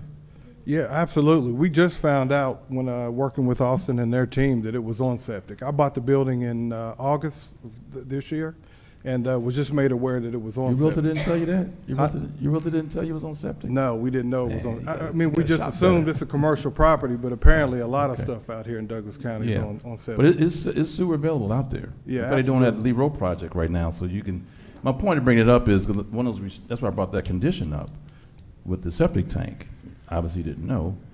And if you're going to sewer, obviously more valuable, and also you won't have that restriction. Okay. Yeah, something to think about. And I wasn't aware of the fence material. I didn't know that was an issue, so Yes, I that brought is a that up too. a code requirement, apparently. Right, it has to be a certain materials, Yeah. and yeah, well, you'll get with, I mean, DRC. DRC will have to give you more specifics. Okay. As to the material you could use and what's available to you. Yeah. But yeah, you can't just put up any wood fence. It has to be a certain look to it. Understood. Okay. Thank you. All right. Any other questions, planning and zoning? Hearing none, Madam Chair, I'll throw it to the Board of Commissioners for questions you folks may have. Okay, thank you so much. Board of Commissioners, do we have any questions for the applicant or the staff? Okay. I yield the floor back to you. Okay, We have thank no you very much. questions. Uh-huh. Planning and Zoning Board, do I have a motion on Z 2024-63? This is Frank Payne. I recommend approval of Z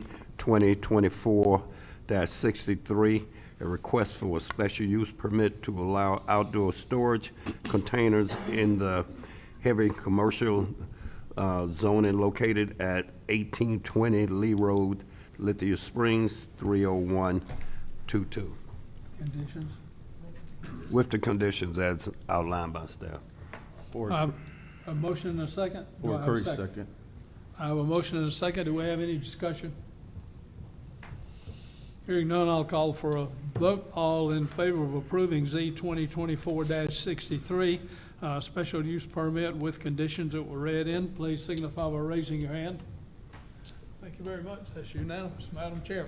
Z 2024-63 comes to you with a recommendation for approval with conditions that were read into the record. Thank you so much, Chairman Simmons. Board of Commissioners, you've heard all the questions and answers. Do we have a motion? Yes, Yes, Madam Chair. I have a motion to approve the special use permit on item Z 2024-63 with the conditions as read in by staff. Okay. Second motion. Okay, we have a motion and a second on the floor. Any discussion, board? We have a motion and a second on the floor. Please indicate by raising your right hand to approve. We have a 5-0 unanimous vote, and the motion carries to approve. I yield the floor back to you, Chairman Simmons. Thank you very much, Mr. Berkeley. Next agenda item, please. Ms. Duncan. All right, good evening. This is item Z 2024-64. This is a request for a zoning change submitted by Bonnie Wallace. The property is currently zoned heavy commercial, and the request is to zone a portion of the property for residential low density and a portion of the property for light industrial.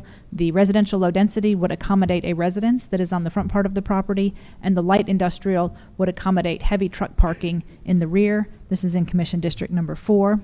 So the property is 7.68 acres. There's a single-family residence that was built on the property in 1985. This case was referred to Planning and Zoning by our Code Enforcement Department. Many of the issues with the junk vehicles and RV storage and occupancy have been corrected. But both the properties at 3313 Brookmont and 3319 Brookmont have an interconnected history from a time prior to them being split in 2002. That is going to become relevant for both this request and the one subsequent to that. They do share a driveway between the two properties. There is a one-story shop that is on the property at 3319 that was at one time part of 3313. And then previous zoning actions include a 1979 zoning change to commercial on the entire property prior to its subdivision, as well as a 1998 temporary land use permit for general truck repair. And as I said, in 2002, the property was subdivided, but there appears to be a certain amount of fluidity of use between the two. And so the applicant is seeking to rezone the 3.78 acre portion of the property around the existing house for residential use, and then they would like to rezone the 4 acres to the rear of the property for light industrial for heavy truck parking. So we've taken a look at the relevant code sections, and you have those before you here. And we've also looked at those previous zoning actions that I had identified on the property.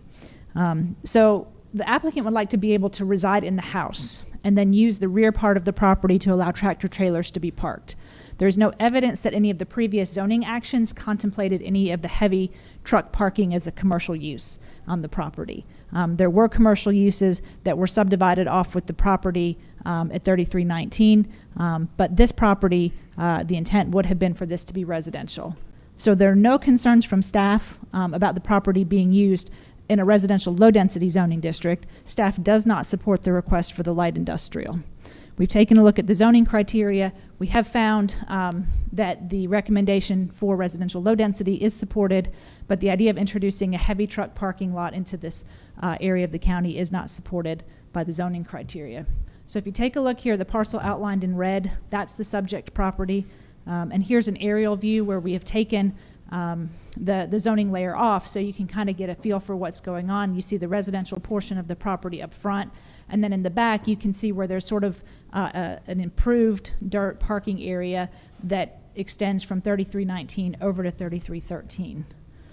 So here is the site plan of what the applicant is proposing, and you can see the proposed subdivision of the residential in front with the rear portion as light industrial. Under our zoning code, you are required to have 4 acres and a special use permit for light industrial. So just want to clarify that the special use permit has not been filed. If the board is inclined to approve the light industrial, the applicant would still have to come back and file that special use permit for the heavy truck parking.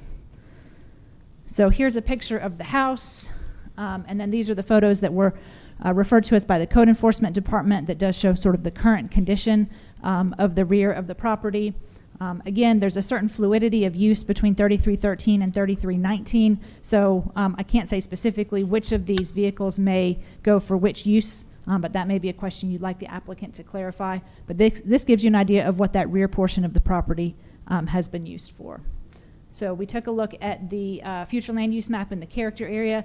This is largely identified as maintaining a residential character under our comprehensive plan.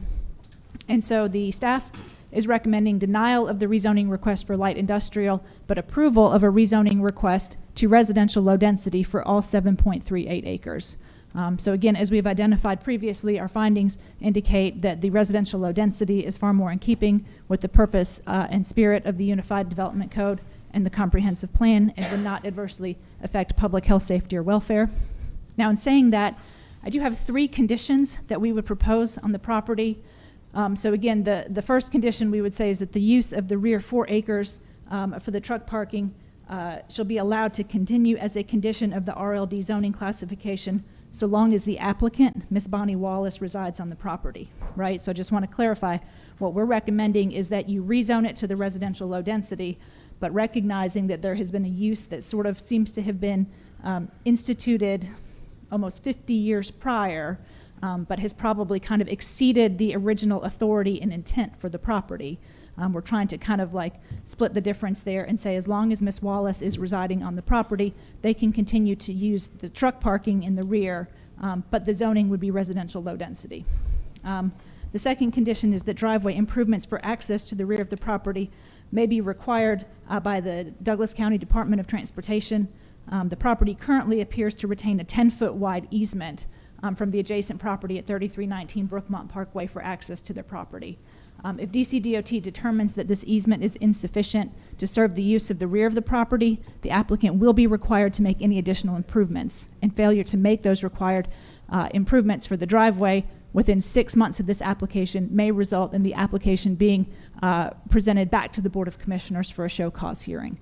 So that's the second thing that we want to clarify, is that if this residential zoning is granted and the truck parking continues to the rear, the current driveway access from Brookmont Parkway is insufficient, and DCDOT may be inclined to require certain improvements. And then finally, our third condition is that at such time as the applicant, Ms. Bonnie Wallace, no longer resides on the property, all non-residential use of the property, including the truck parking, shall cease. There should be no transfer of any non-residential use of the property to heirs, successors, assigned, or any other current or future owners of the property. The property will only be used for residential purposes in accordance with the residential low density base zoning and all of the requirements of the Unified Development Code. And that concludes my staff presentation, and I'll be happy to answer any questions at the appropriate time. Madam Thank Chair. you very much, Ms. Duncan. Just a point of clarity, I think you might have said in the beginning this was District 4, but it's actually 2. I'm sorry, District 2. If I said 4, I Yes. apologize. District 2. Thank Now you. you're back, Madam Chair. Okay. All right, at this point in time, I'll open the public hearing on this matter. Anyone wishing to speak in favor of this application, please approach the podium. You would have 15 minutes allocated, 2 minutes per person to speak.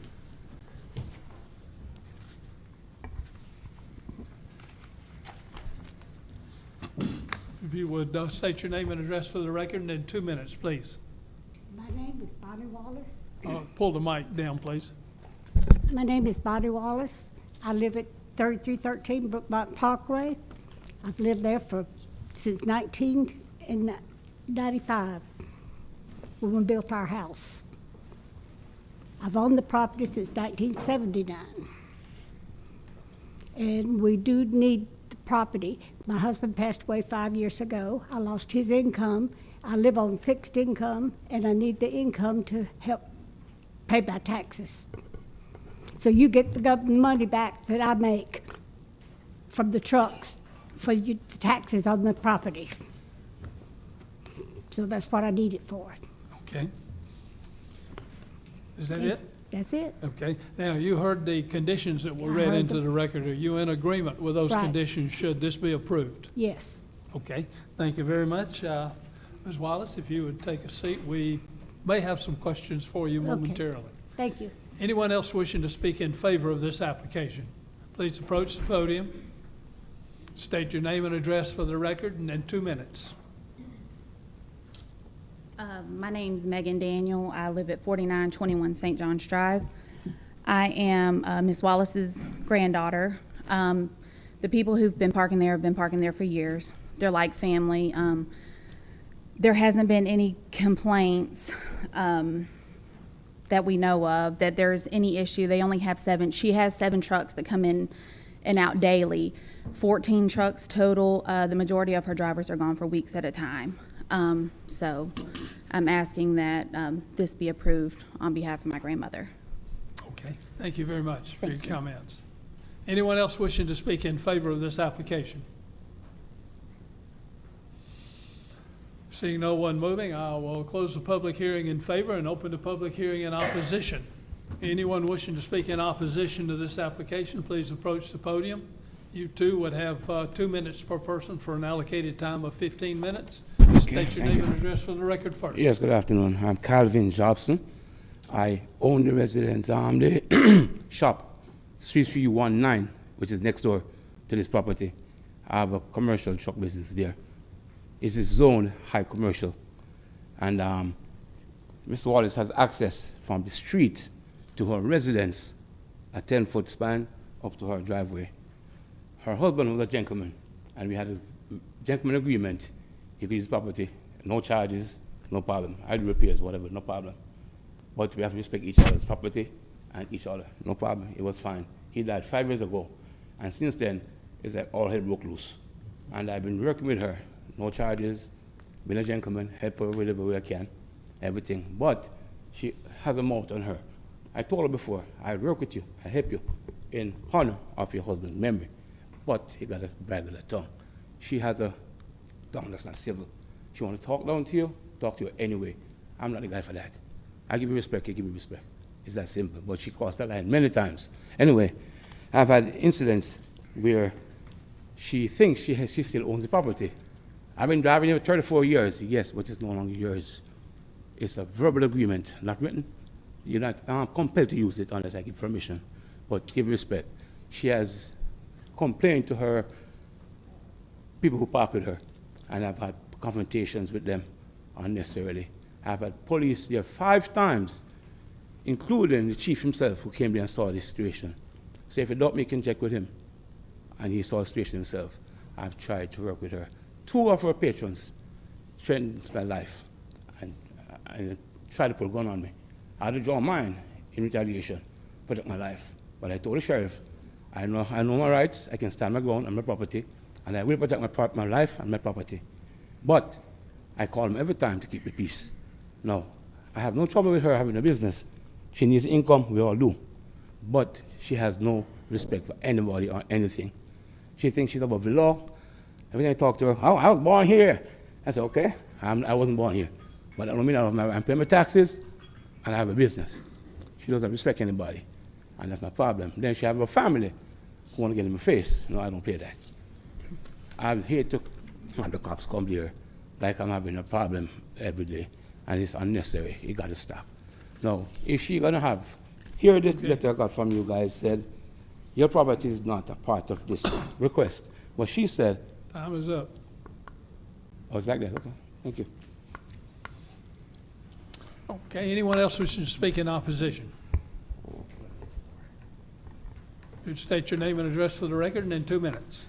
Hi, my name's William Scharf, and I live at 33 Brookmont across the street on the 12.5 acres there.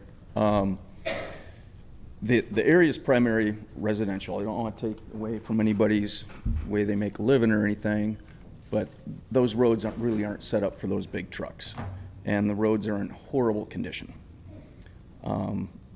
So I would just request that there's a limit to how many trucks she can keep on her property to help keep some income, but she needs to have a fixed number of rented spots and don't get it out of control. And that's all I have to say, because I've had numerous incidents with me and my friends coming out of my driveway and almost getting taken out by these trucks that go too fast. Thank you. Okay. Thank you for your comments, Mr. Sharp. Anyone else wishing to speak in opposition? Seeing no one moving, I'll close the public hearing in opposition. Planning and Zoning Board, you've heard the discussion. Do you have any questions of the applicant or of staff? I have a question of staff. Yes, sir. I know this before your time, and I'm looking at it based on, right now, they have an agreement for those trucks to be parked there. I just want to try to clarify that. Sorry, I think. So your question is, About the truck parking that's already there. When you say an agreement, what type of agreement you're asking? Do they have an agreement with the county? With for the county. They do not, no, sir. So they do not have agreement with the county, and so No, they sir. have been parking the trucks there based off what? I'm just, So again, it's the opinion of staff that the truck parking, the heavy truck parking as a use on the property, was never contemplated by any previous zoning action. So this was referred to us by code enforcement, largely because complaints were coming in about the use of the property in this area. When we made investigation, we took steps subsequently to see what could happen to bring the property into compliance. And usually the first step is if there is a zoning solution, we present that solution to the Planning and Zoning Board and Board of Commissioners. But no, it is the opinion of staff after reviewing, the history of the property going back to 1979, in terms of every record that we could find on it, that allowing the heavy truck parking in the rear is not something that was ever contemplated under any previous zoning condition or entitlement. so now I'm listening to some of the complaints of the residents that live close to that.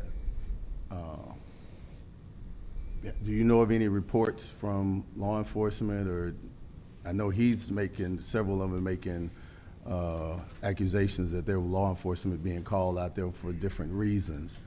Have you heard of anything else based on code enforcement, anything that code enforcement has seen or been called out for?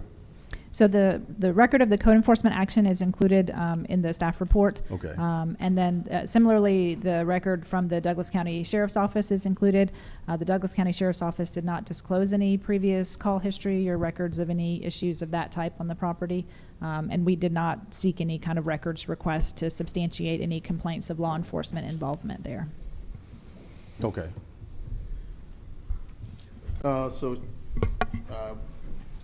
Would like to talk to either a representative from the applicant, the daughter, or the mother, either one. Or granddaughter.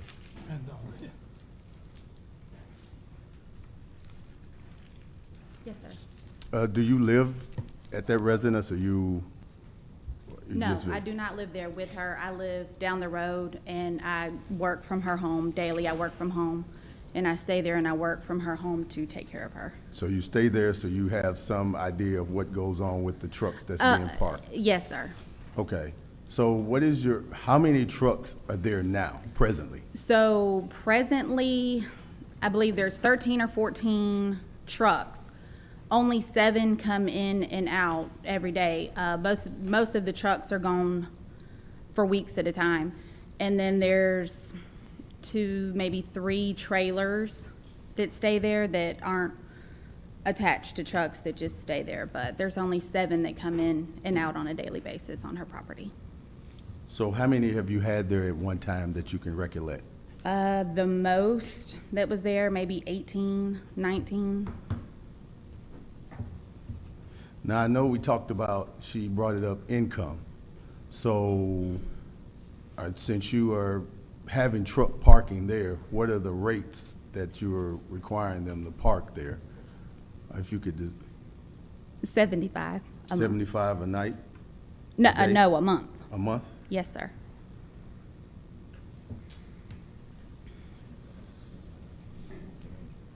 You said $75 a month. A month, correct. Okay, I just want to make 75 versus 750, okay. All right, One truck. okay. And so the maximum you would have there probably would be 18. Yes, max. Yes, sir. Now, you heard some of the complaints from your residents, from the trucks driving erratically, coming in there, even to the point of altercations happening with the resident next to your house or your property. Do you know anything of that, or have you Now, witnessed that? as far as the driver, the resident, no, I don't. The neighbor that has the lot below us, there has been quite a few issues. The cops have never, my grandmother hasn't spoken to him in probably 2.5 years. An incident happened between the neighbor and one of her drivers where the police were called. My grandmother had nothing to do with it. I had nothing to do with it. That was the first incident. That was between him and another driver.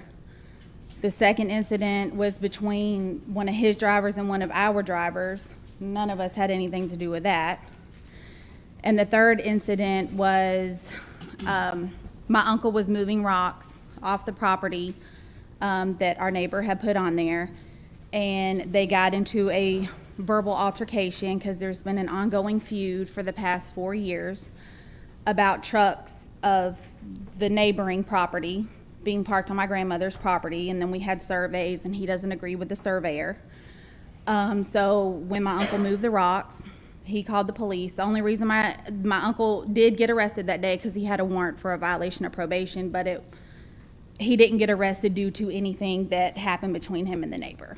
Okay, so with having that many trucks, do y'all have proper lighting? Do y'all have security?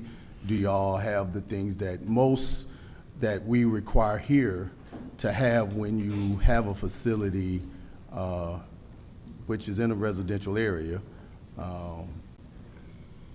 Do you have any of that on hand or had any of that during the period of time? Now, we do have a camera on the property, and within, 2 years? The past 2 years ago, we had Greystone come put up. It's almost like a football stadium type light on top of the hill that shines down, so it is lighted 24 hours a day. Okay. I have no further questions. Any other questions, planning and zoning? I have a question. Is there one way in or one way driveway? Does everybody use the same entrance? Yes, sir. Everyone uses the same entrance from the street right there coming off of Brookmont. I'm talking about your neighbor too. He has trucks coming in.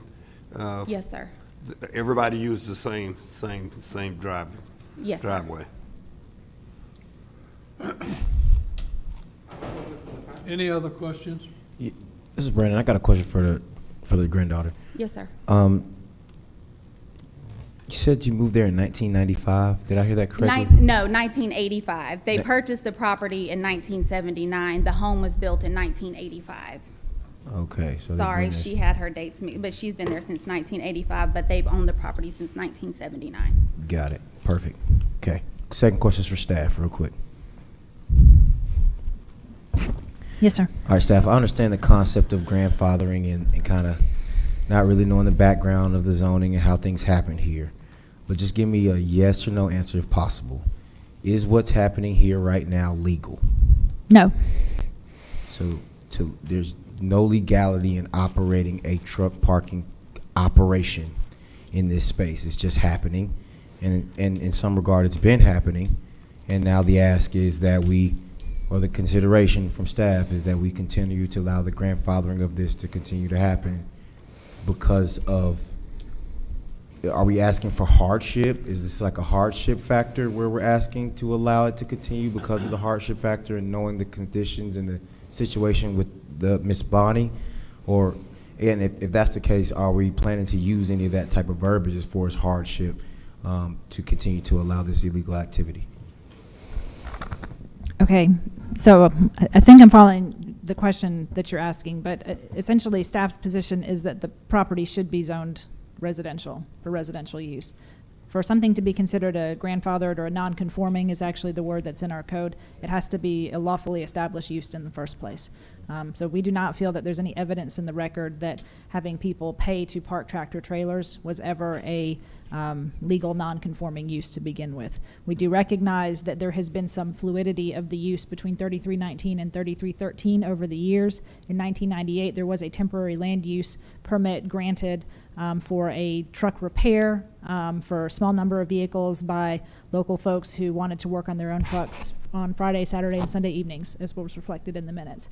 We also see in the minutes that there is evidence that the commercial shop at 3319 was at one time a part of 3313, and that was where trucks were stored on the property as a part of a blasting business that Mr. Wallace had at the time. So I think that It's not so much what I would call a grandfathering or a non-conforming use, as much as it's an acknowledgement that there has, over a period of time, been a use that was at one time contemplated, but has now been far exceeded anything that the record suggests would be allowable.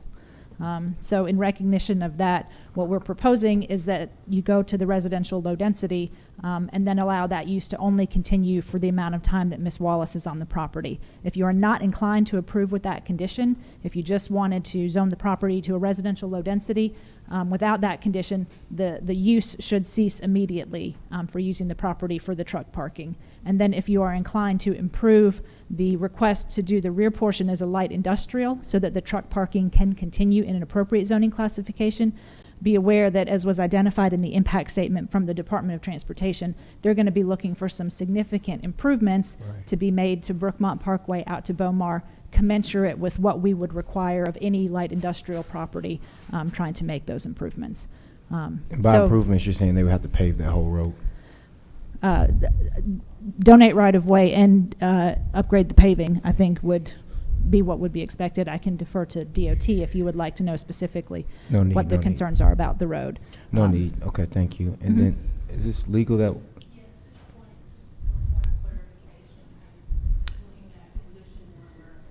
Come to the microphone, Madam Staff Attorney. Come to the microphone. So, just for the record, Audrey Lewis with the Legal Department. So just for clarification, we just wanted to make sure with that condition, the first one in which you would rezone, but with the condition that the parking could be allowed, would that be a permitted use by the new classification? In residential low density? Yes. It typically would not be. Okay. And we can't hear you. So then, the clarification question that I asked was, would that be permitted with the new classification, the parking? And it would not be a permitted use. So it's here before the boards for rezoning. My understanding is there has not been a special use permit applied for in this circumstance. So you would either have to rezone without that, or we would have to defer it to another date to allow for an application to take place. So I just wanted to provide that bit of clarification. Thank you very much. Thank you. Just to add one point to that Audrey made, there was a temporary permit actually issued in 1998. So if the question is what is the rationale, the rationale is that there was a temporary land use permit granted on the property at one time for a use kind of similar but not exactly the same as this. We do believe that they had exceeded it. So again, that being said, we certainly defer to the Planning and Zoning Board and Board of Commissioners to make any recommendation that you would want. I do agree with what the county attorney has said, that there is no special use permit that is filed in conjunction with the request for the light industrial. And so that if the light industrial was granted, they would still need to come back for the special use permit to request the truck parking as the principal use on the property. Well, what about if it's zoned residential? So again, if it's zoned residential, it's staff's contention that we are looking at the residential use of the property, which was what was intended originally, with that drawing from that temporary land use permit that was granted in 1998. Now, if county attorney disagrees with that assertion, we certainly welcome and defer to their opinion on this. But that's where what we have tried to do is recognize that there's sort of a precedent there for what they're doing. It has just exceeded anything that was contemplated over time. And Allison, stay there. I have a question too. So if both of these parcels are currently zoned the same, heavy commercial. Yes, ma'am. If we remove that zoning for Mrs. Wallace and just change it to residential low density, would that be that would be a down zoning, correct? Yes, that would be a down zoning in intensity. Yes, ma'am. So that would be a down zoning in taxes as well? Yes, ma'am. Okay. Well, I'd clarify that. I am not a tax professional, so I do not want to say that as confidently as I just asserted that. But typically, a residential classification for one single family use would not be taxed commensurate with what 7 acres of heavy commercial zoning would be. But I more appropriately should probably say that would be a question for appraisal. Okay, and in order to legally have truck parking on the property, it would have to be light industrial zoning, is that correct? Correct, light industrial with a special use permit for truck parking as a principal use. And again, we would recommend, if the board is inclined to move in that direction, the property would be subdivided as you see that was submitted with the application. So on heavy commercial, then you're not allowed truck parking in that zoning either? No, ma'am, not as a principal use. So in the heavy commercial, you are allowed truck parking for fleet vehicle properties, fleet vehicles associated with a business on the property. In this instance, that's not how they're using it. Okay, what a mess. Okay, thank you. Any other questions, planning and zoning? Hearing none, Madam Chair, I'll throw it over to the commissioners for any questions you may have. Thank you. Board of Commissioners, do we have any questions for the applicant or the staff? Okay, no questions at this time. No questions, I'll turn the planning floor and back zoning over to you. board. Do I have a motion on, what is it, Z 2024-64?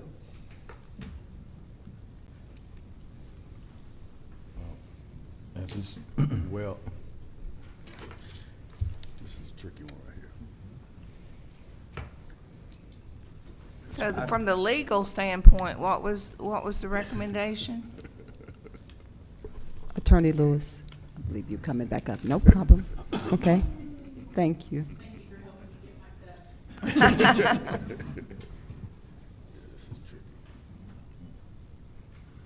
So because it's before the boards today for rezoning and rezoning only, then the new classification would have to permit the heavy parking is, I think, what we've been discussing. If that's not the case, then it would be legal's position that then the other option could be to defer it to a date certain if the applicant intends to apply for a special use. So even if it's rezoned, she'll still need a special use permit for truck parking? If the new classification does not allow for it, yes. Yes, ma'am. Okay, thank you.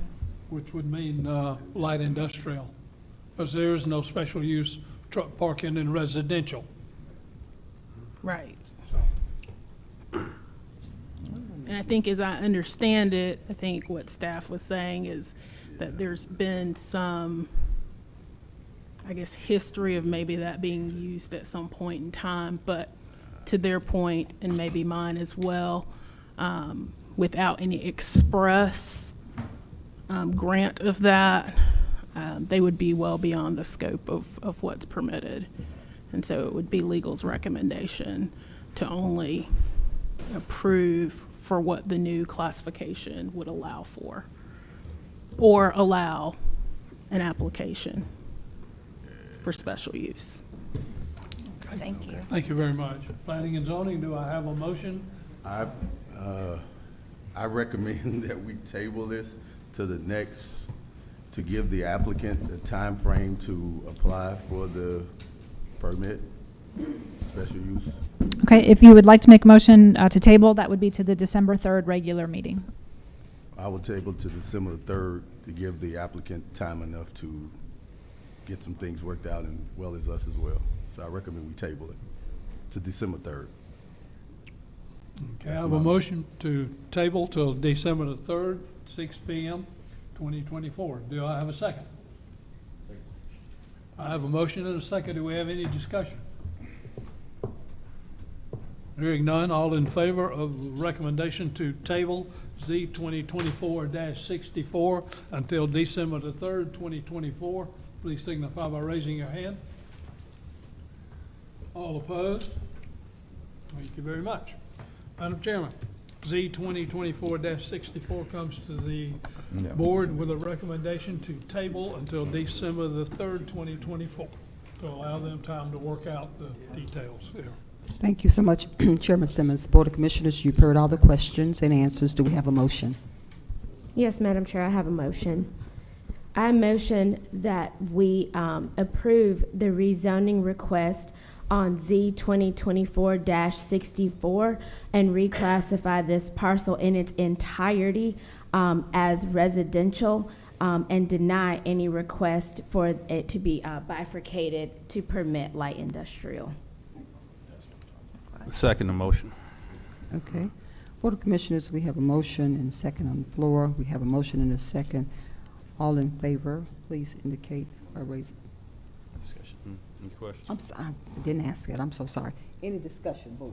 I apologize. Commissioner Mitchell, you have the floor. Yes, I would just like, Allison, if you'll kind of explain this motion and where this kind of leads us, make sure we all are clear. So is staff's understanding, unless you offer clarification, that you are just making a recommendation to approve to a residential low-density zoning classification with no conditions or stipulations. In doing so, that would mean that the truck parking on the property would not be a permitted use. So this would just be a residential low-density classification. They would be allowed to continue to live in the house on the property, but all non-residential use of the property for the truck parking or anything adjacent to that would be discontinued.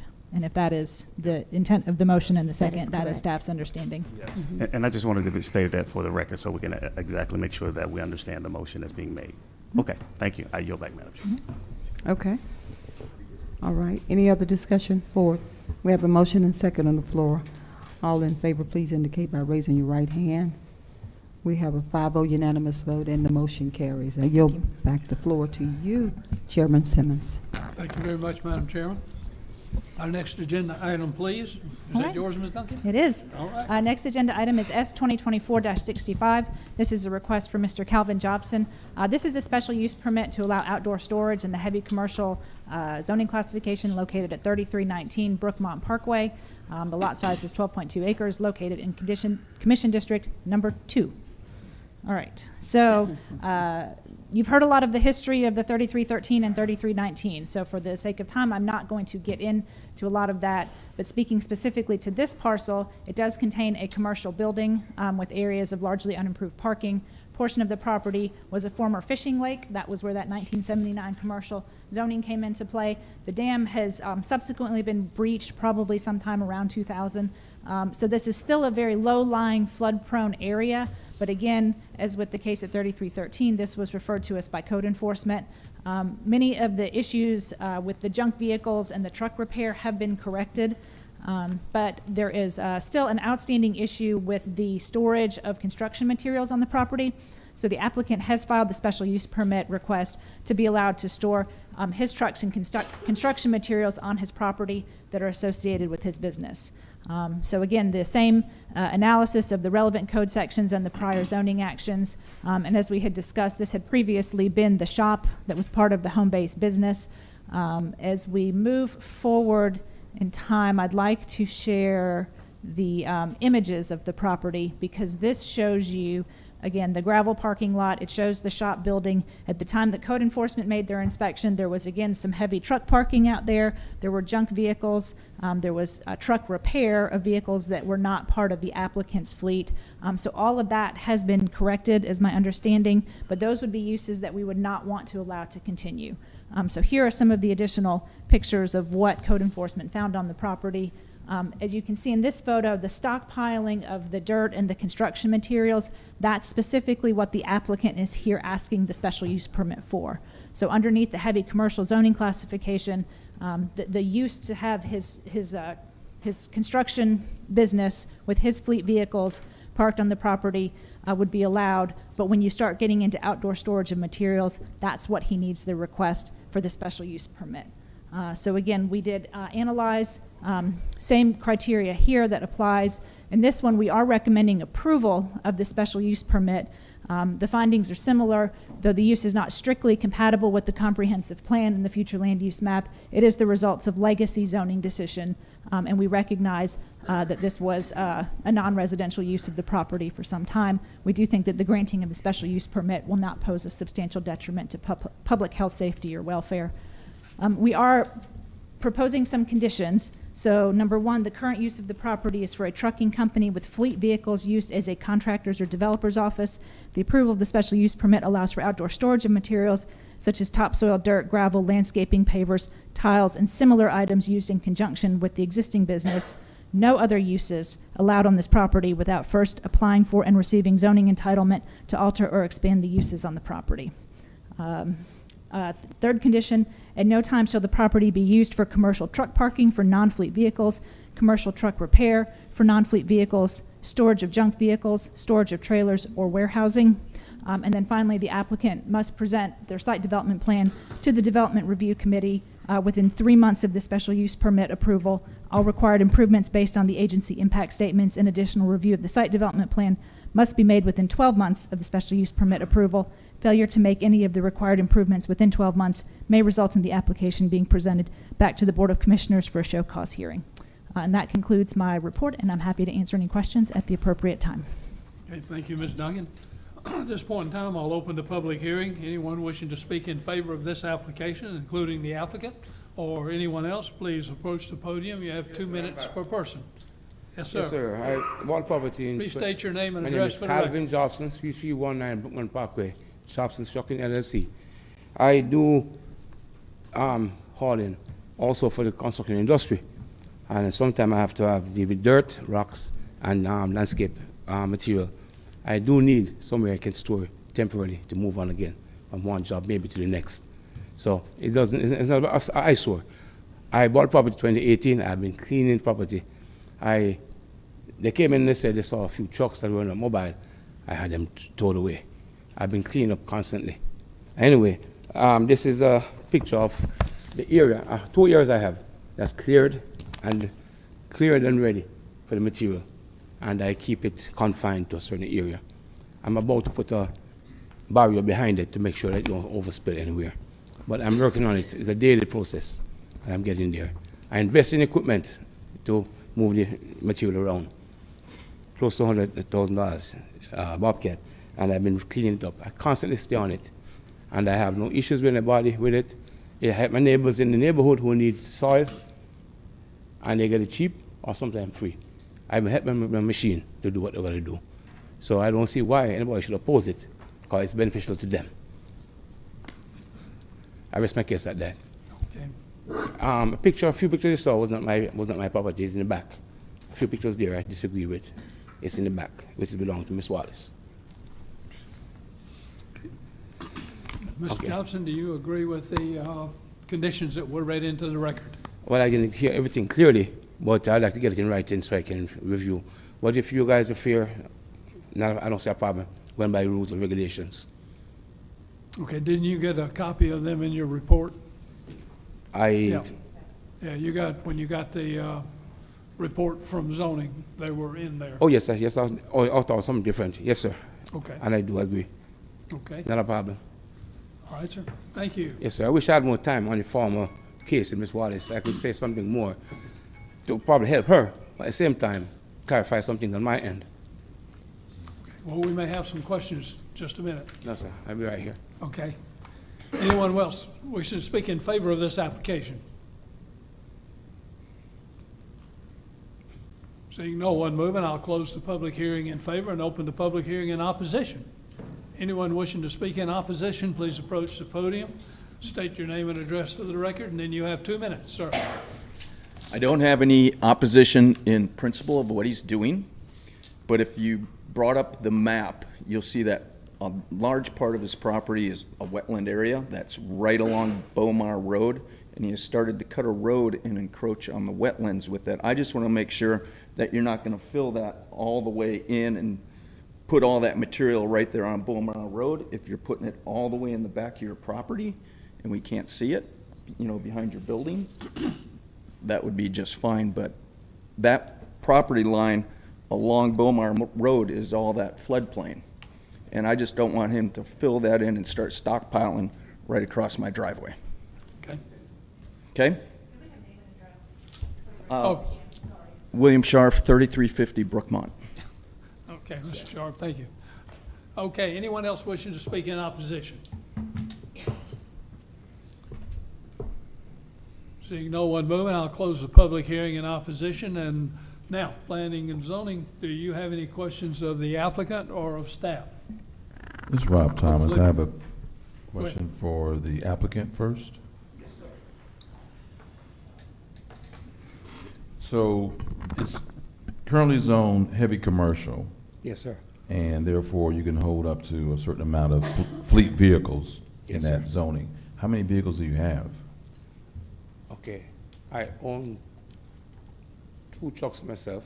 I have pickup trucks and equipment, bobcats, and What about over 10,000 pounds? Over 10,000 pounds? Ooh. Any trucks? I mean, over 10,000. I have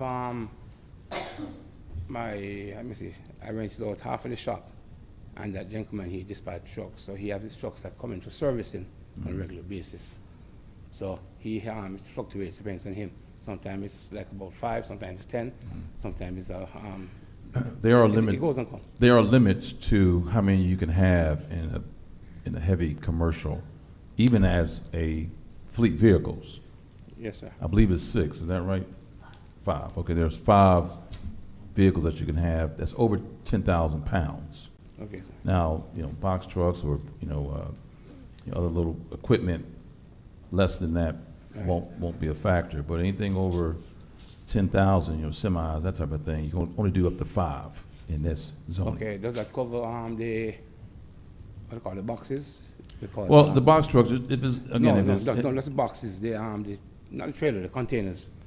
Because I still have about a few containers that they drop. You have one guy who hauls flatbed, then he switches to containers, then he switches to something else. So he leaves his flatbed there sometimes, takes it, and then he leaves the container. So that fluctuates the amount of trucks that's there. It's not trucks, it's just the container. I try to You're saying the trailer. You're trailer. saying it's a trailer, yes, not the cab. Not the cab. Okay. Then again, the letter of the law would say that you're going to have 5 over 10,000 or larger. Right, pounds. I think I do. But I Okay, rectify so that. however you want to, I rectify divide it that. up. I'm just saying that's what the law. The reason I'm bringing this up is because I'm trying to limit the amount of truck traffic. Yes, sir. And that way because if you have 10 out there and code enforcement's come out there again, and you're heavy commercial and not light industrial, Right. then you can get fined for that. So the maximum of 10,000 pounds or greater is 5. Okay, I trucks. fix that. Okay, so make sure you're clear on that. I see that y'all share an easement coming in. No, sir. No, okay. The easement is from the street to her driveway, up to her home. From that gate, I have pictures, don't see it? From that gate. No, in. From that gate. well, in. that is an easement. It's coming from do you go that same route? She comes straight through the front gate, and her easement stops right at her gate to her house on the hill. She uses mine to go to her property in the back. Verbally, her husband had that. Since he died, I said again, all hell broke loose, and things started to change. I've been asking her to tone down, cut nothing changes. I like to focus on the question. The question I have is, coming in, as you come in off Beaumont, off the main road, Leaves my driveway. is yours or is an easement there? Mine from the street. The easement she has is from the street. From the street. That's what I'm saying, from the street. To her gate. Right, but that's still To the residence. easement. Okay. All right. Maybe she can clarify what I'm trying to say. I'll show it to you.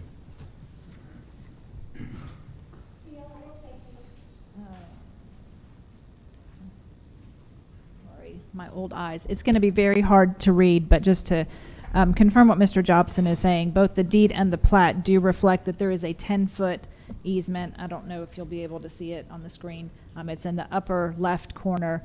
She does have an easement to come through his driveway to access her driveway. I think some of the contention between the two property owners has been that easement does not necessarily carry through and give permission for the trucks to access the rear portion of 3313. But both the deed and the plat do acknowledge that there is a 10-foot easement to cross 3319 to get to the driveway up to the house of 3313. Does that answer your question? It does. I just want to make sure he understood where the easement is and the shared Yes, sir. component of it. I've been over it with surveyors, with everybody, including the former owner before he died, and the guy after him who he sold it to. I'm the third owner since he sold it. And it's been, he confirmed, his access stopped right here at the gate of the driveway.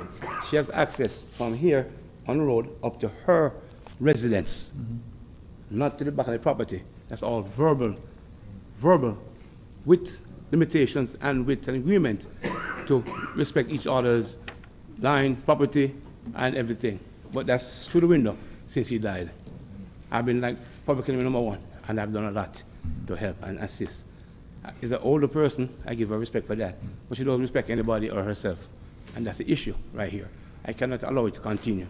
So she's been using this further, they've been using it Every day. in the past. Okay, so that could fall under adverse possession in the sense that they've been using it notoriously, they've been using it notoriously, meaning in the open, they've been using it over years, and now you, go ahead. Sorry, Mr. Jobs. So just, totally understand where you're going with this. I just want to jump in and clarify. Mr. Jobs and I have had a lengthy conversation about the idea that the neighbor could have a prescriptive easement potentially. Right. That would be something that would not be our purview to get within. That would be a private property issue.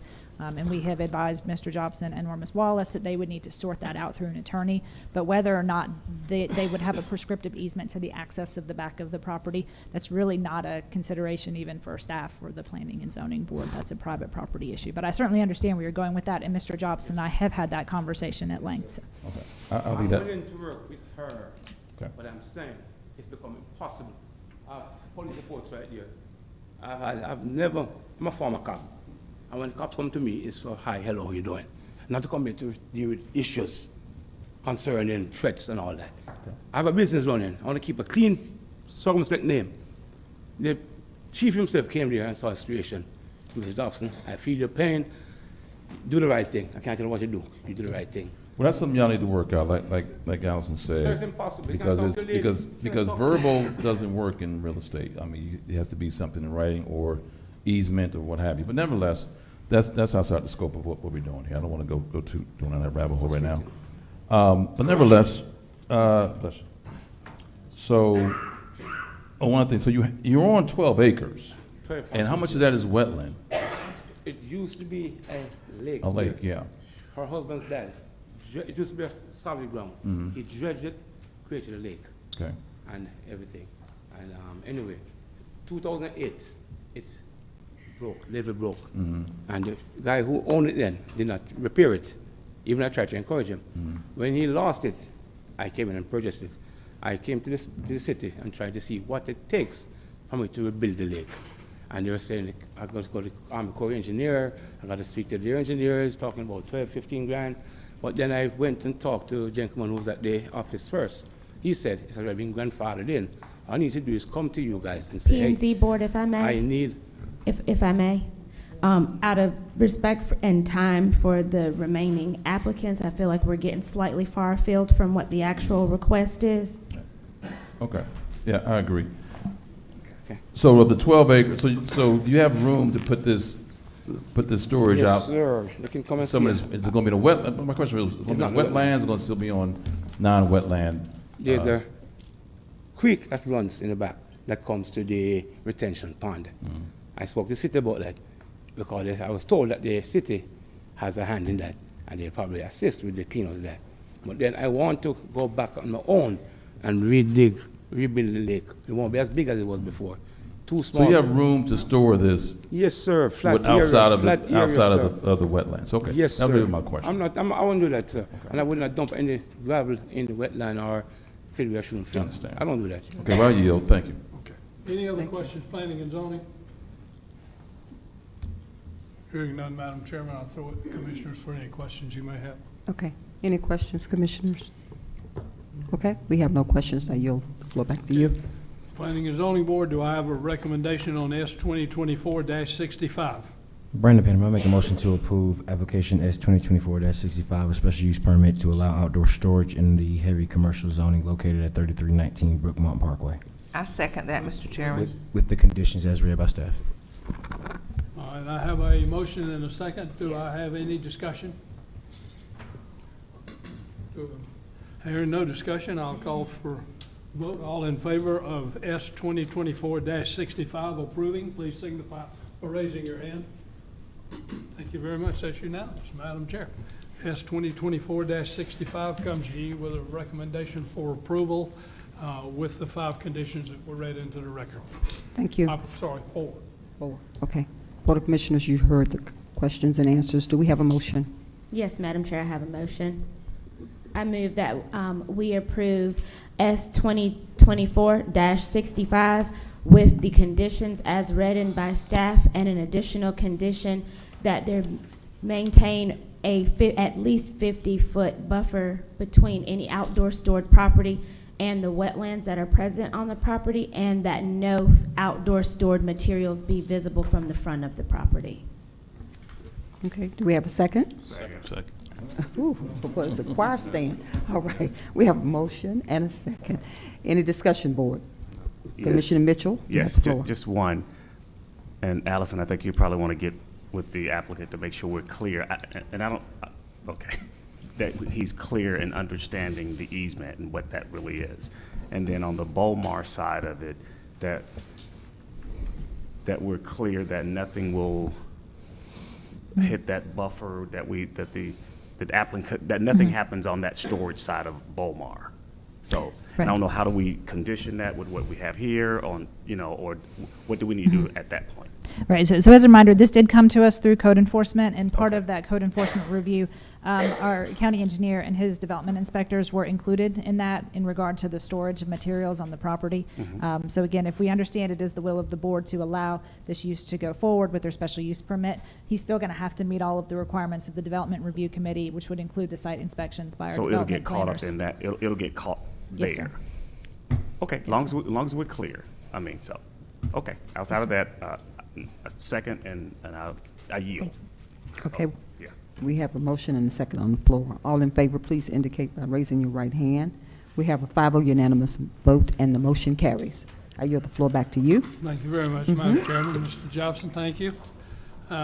Next item, please, Mr. Cronin. Yes, sir. The next item is a rezoning, item Z 2024-66.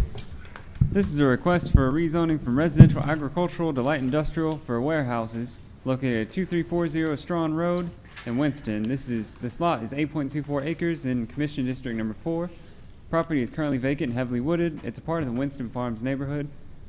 Applicant's proposing 3 warehouse buildings. This is a little outdated. We received the revised site plan today. Apologies for this. 3 warehouse buildings, 1 40,000 square feet, and 3 that are 15,000 square feet, 2 that are 15,000 square feet. Access is proposed through Jason Industrial Parkway at 2625 Jason Industrial Parkway, and a permanent access easement or a combination of the lots will be required for maintenance of the access. Taking a look at the relevant code sections, in 1984 there was a request to rezone from R2 to R1 for a modular home. The site's not a part of the original Camp Industrial Park or any subsequent units or phases. The expansion of Camp Industrial Park isn't necessitated by current conditions, and an expansion was not contemplated by the initial subdividers of that park. The site serves as an informal buffer between Camp Industrial Park and the Winston Farms neighborhood. Some parcels within Winston Farms neighborhood are designated workplace center as future land use map designation. However, the existing use of these is single-family residential. Taking a look at the zoning criteria, from the zoning map you can see it's this residential agricultural piece that's considered a corner lot fronting Strawn Road, and it's not been developed. And here's that revised site plan. You can see the 3 warehouse buildings. Existing access is coming from the east, Jason Industrial Parkway, and to the north they're retaining a 50-foot undisturbed buffer as proposed. It's in the workplace center, future land use, in the Winston character area. Staff is recommending denial of the rezoning based upon the fact that the proposed rezoning will modify the comprehensive plan. It would adversely affect the public health, safety, or welfare, and it would create conditions where the expansion of industrial or commercial is not adhered to in a well-defined footprint as contemplated in the Winston Small Area Plan. Staff is recommending the following conditions should the Board of Commissioners feel inclined to approve: that the subject parcel 2340 Strawn Road, being parcel 0167-025-0033, shall be combined with 2625 Jason Industrial Parkway, being parcel number 0167-025-0039, through a revised final plat for the original Camp Industrial Park subdivision to increase the footprint of Camp Industrial Park subdivision and redefine it. And there shall be no data center uses on this property, and the square footage of any building shall not exceed 50,000 square feet. And that concludes my presentation. I'll be happy to answer any questions. Thank you, Mr. Cronin. At this point in time, I'll open the public hearing on this matter. Anyone wishing to speak in favor of this application, including the applicant or the applicant's representative, please approach the podium. You have 2 minutes per person for a total allocated time of 15 minutes. You would state your name and address for the record, and then 2 minutes, sir. Mason Marsteller, 465 Pine Forest Road. Good evening, everyone. I appreciate the opportunity to come up here. Again, my name is Mason Marsteller. I work for Hughes Commercial Real Estate, and we work on industrial brokerage and development across the Atlanta metro area, and I specifically focus on the I-20 West corridor. First and foremost, I'd like to take the time to highlight the project overall. We're proposing 2 to 3 light industrial facilities. That concept is not final. I would like to mention that. That will have that adjacent industrial address as mentioned. I know the project mentions Strawn Road at this time, but the only reason we identified the land is due to the building that we own directly adjacent to it at 2625 adjacent industrial. The facility to the southern of the portion and civil layout that also will provide access points that will serve the project ultimately. With that, there will be no direct access point to Strawn Road. What we are essentially proposing is an extension of the property that we own, as we will do a lot combination plat that will be under the adjacent industrial address. I want to emphasize that not only will we not touch Strawn Road in terms of vehicles, but we're also adhering to all the development standards of Douglas County, that we will leave over an acre of natural vegetation between Strawn Road and the residents to the north through our setbacks and buffer zones that you will notice in the green of our concept. We are not asking for any variances. We are not asking for any shortcuts. We will make sure that we will live up to the standards of the municipality, so that it will be a good outcome for the community when all said and done. The last thing that I will state is that this development falls within the Douglas County Comprehensive Use Plan developed in 2018 that deems this property, along with multiple properties to the north and west, as Workplace Business Center. Under Workplace Business Center, light industrial and flex facilities fall in line with the long-term plan. We have a long-term comprehensive use plan maps here, I would also like to add that throughout the zoning report passed along to us, it states that this will not cause burden to the community in terms of schools, hospitals, and other government services, nor will it cause heavy traffic, nor affect the safety and public health. In our viewpoint, it is an asset that will drive smaller, more regional businesses to the area that is very much needed, and we have a business that would like to speak on that behalf. With all that in mind, we are asking for your approval for a small light industrial development here. We are more than happy to answer any conditions or questions set forth in the report related to the approval or related to the outcome, and we really appreciate y'all's time. So thank you very much. Okay, before you go, Mr. Marsteller, should we come forward with a recommendation for approval, there were some conditions recommended. Are Correct. you in agreement with those conditions? Yes, more than happy to abide by those conditions, each one. Thank you very much. If you just stand by, I'm sure we'll have some questions. Anyone else wishing to speak in favor of this application, please approach the podium. If you'd state your name and address, and then you have 2 minutes, sir. Cooper Flood, 458 Holly Street. I'll be brief. I work with Mason, and as he mentioned, we're willing to do all those things. The preliminary site plan is just that. So we've got a plan for a 40,000 square foot building, which you'll hear from a gentleman here in a minute about. The other buildings, we had a civil engineer, try and maximize that site. So that's why you see those buildings. We like to work with local business owners to keep them in the county. We're a local business ourselves, so it's important for us to work with groups like that. So the plan shows those smaller buildings, but we would hope to find another tenant to take over a building and build it for their likeness. I see this as a very similar property to the one that we spoke about earlier at Priest Drive. We're essentially connecting to Jason Industrial Parkway and just expanding that park. So thank you for your time. Thank you very much, sir. Anyone else wishing to speak in favor, please approach the podium.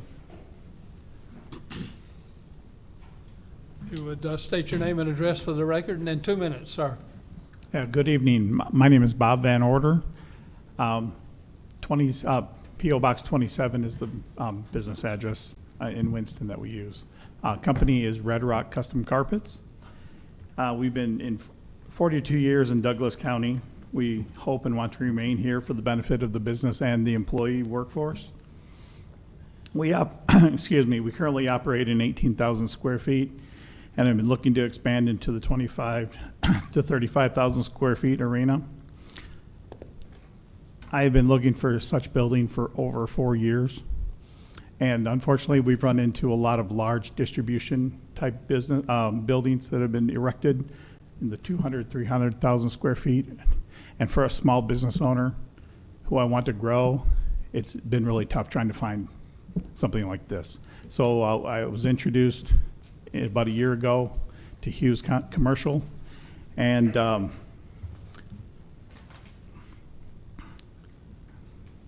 been trying to find a business so I can grow from 24 employees to maybe 30. Noise and traffic is limited.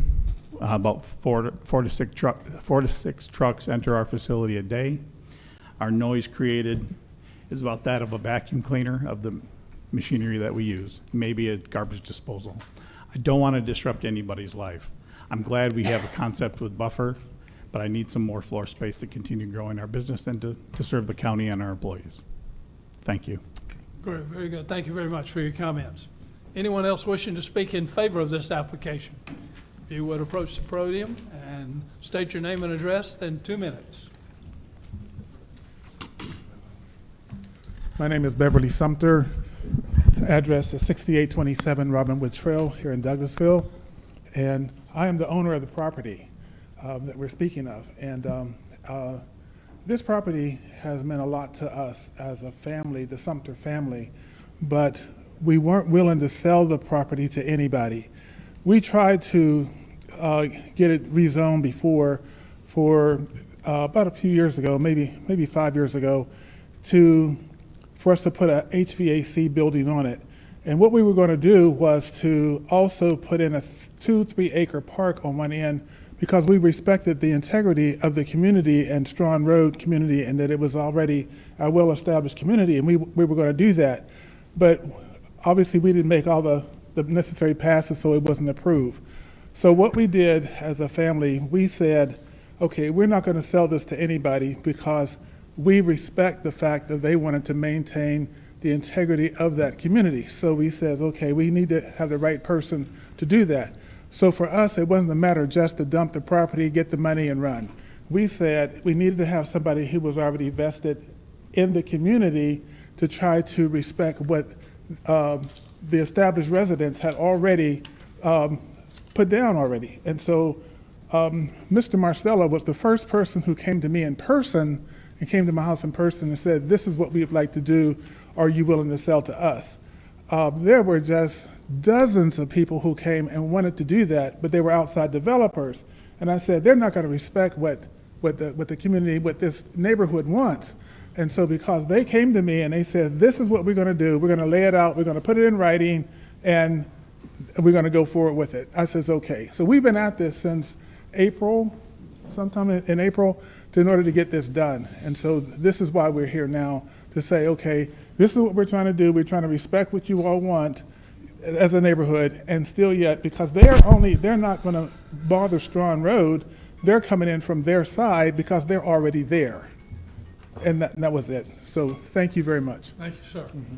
I appreciate your comments. Anyone else wishing to speak in favor? Seeing no one moving, I'll close the public hearing in favor and open the public hearing in opposition. Anyone wishing to speak in opposition to this application, please approach the podium. You have 2 minutes per person for a total allocated time of 15 minutes. Should state your name and address for the record, and then you have 2 minutes. Hello, my name is Randall Stoffer. My wife and I are residents at 2371 Strawn Road.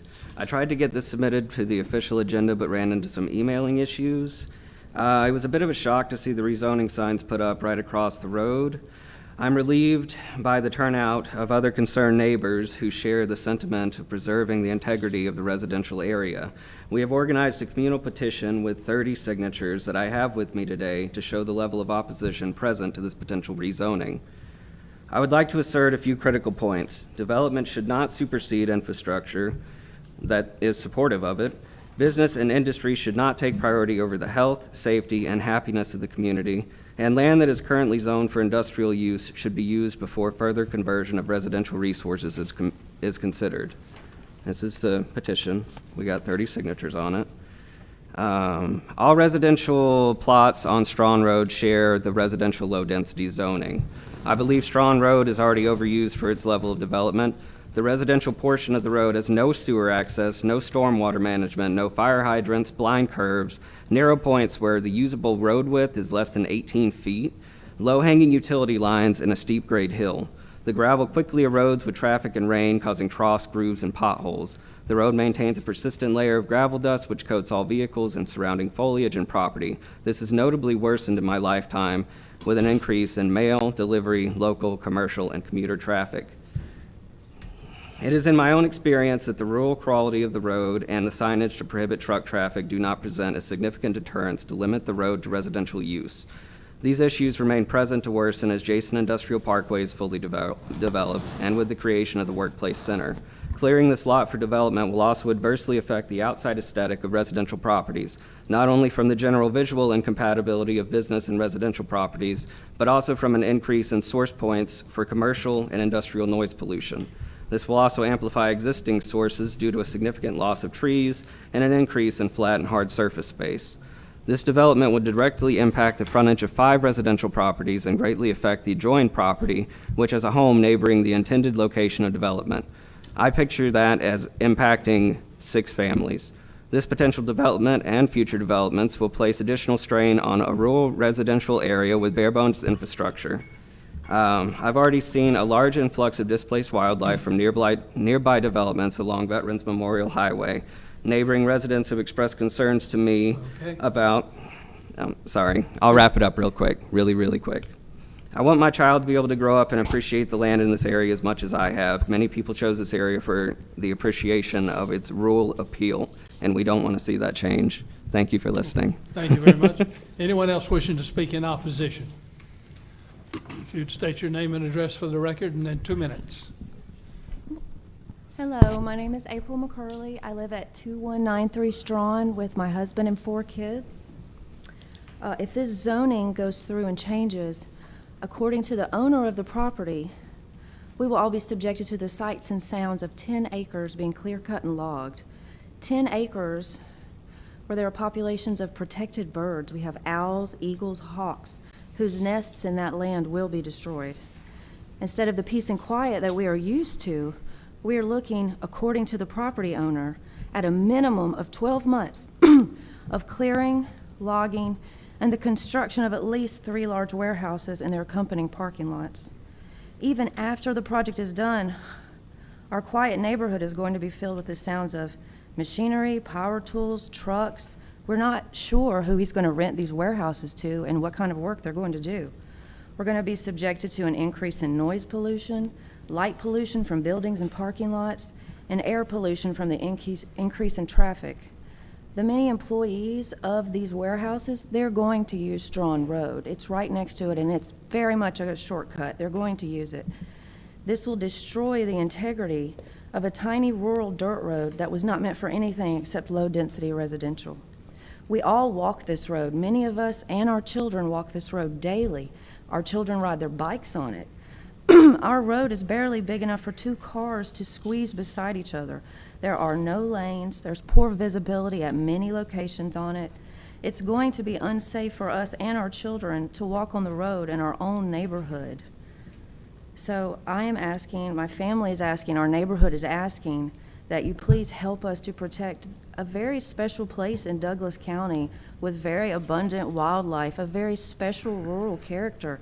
Help us protect its natural beauty, help us protect our neighborhood, our quality of life, our health and safety, and the value of our homes, which is our biggest asset.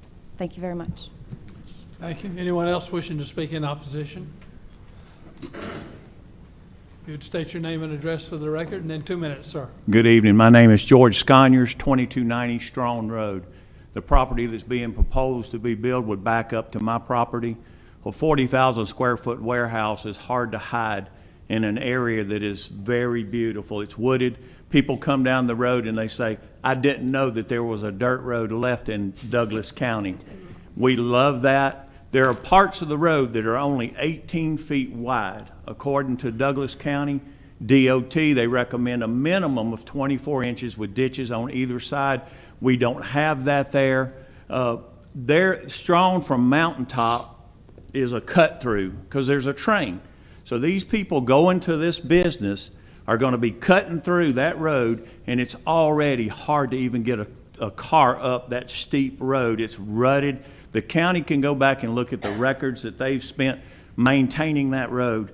Having said that, I have pictures of eagles or hawk nest on the property that is proposed, which are protected. I'd be glad to submit these to you guys.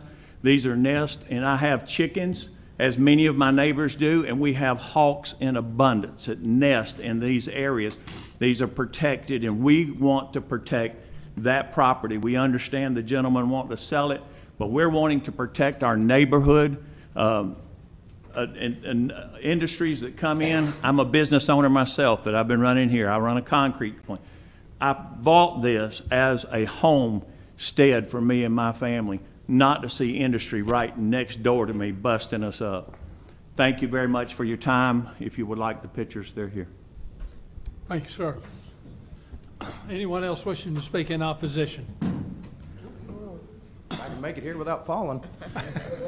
Micah Vickers, 2203 Strong Road. I just want to second everything that my neighbors have said. The road will be used. It already is. I'd have to say over half the traffic on this road already is industrial park traffic. They use it as a cut through.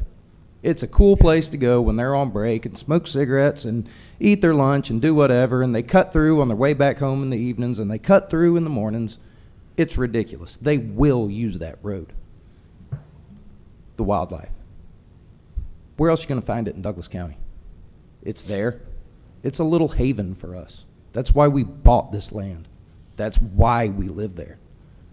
They're going to come in and destroy even more beautiful natural woodlands in Douglas County. It's unacceptable. It's just unacceptable. It breaks my heart. Thank you. Thank you, sir. Anyone else? My name is Sandy Hemby, and I live at 2200 Strong Road. We've been living there since 1997, 27 years. When we moved there, Jason Industrial wasn't there. It was all woods. A couple of commissioners from the past, I don't know if you remember Gail Hale and Chris Hale, they lived down Priest. And they fought that industrial park, but it finally went through. Now, we've accepted that that part is an industrial area.